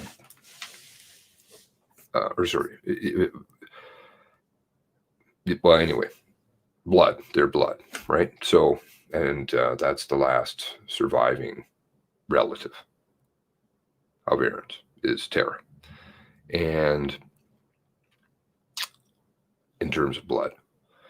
So I wanted always to get a copy of the autopsy so that we could determine possibly how Erin died, right? And maybe get some clues from that. That has been a difficult scenario. And anyway, long and short of it is basically thought possibly we could request it because they were bouncing her back and forth. So I said, just cite both of them in an email so that both of them know that you know that both of them know. You understand? And she got a response back today, which said that she has to fill out basically what is, I believe, an ATIP request, an access to information request for her own brother's autopsy. We're now almost 8 months in.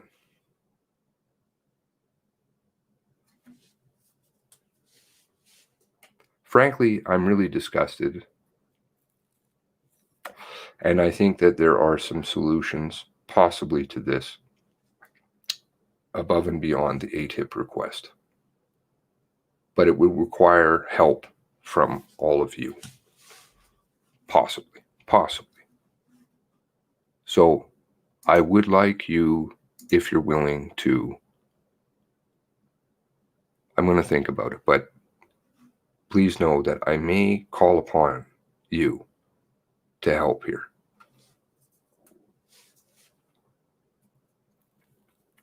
Because she shouldn't have to put an ATIP request in for her own brother's autopsy.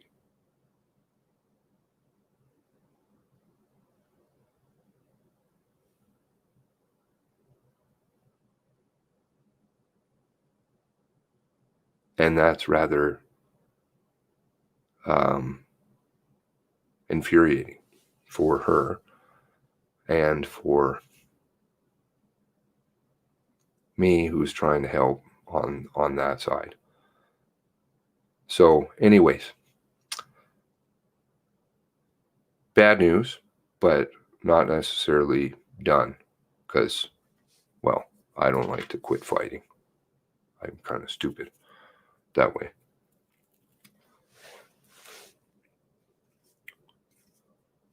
But please know that I may call upon you. I do hope that you all will rally to the call, and it wouldn't be anything drastic. It just may involve an email.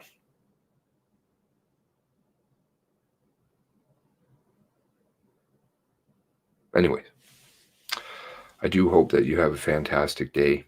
God bless you all. And thank you ever so much for your continued support and help for a friend. And all of the 23 angels and their families. God bless you all. Have a great day.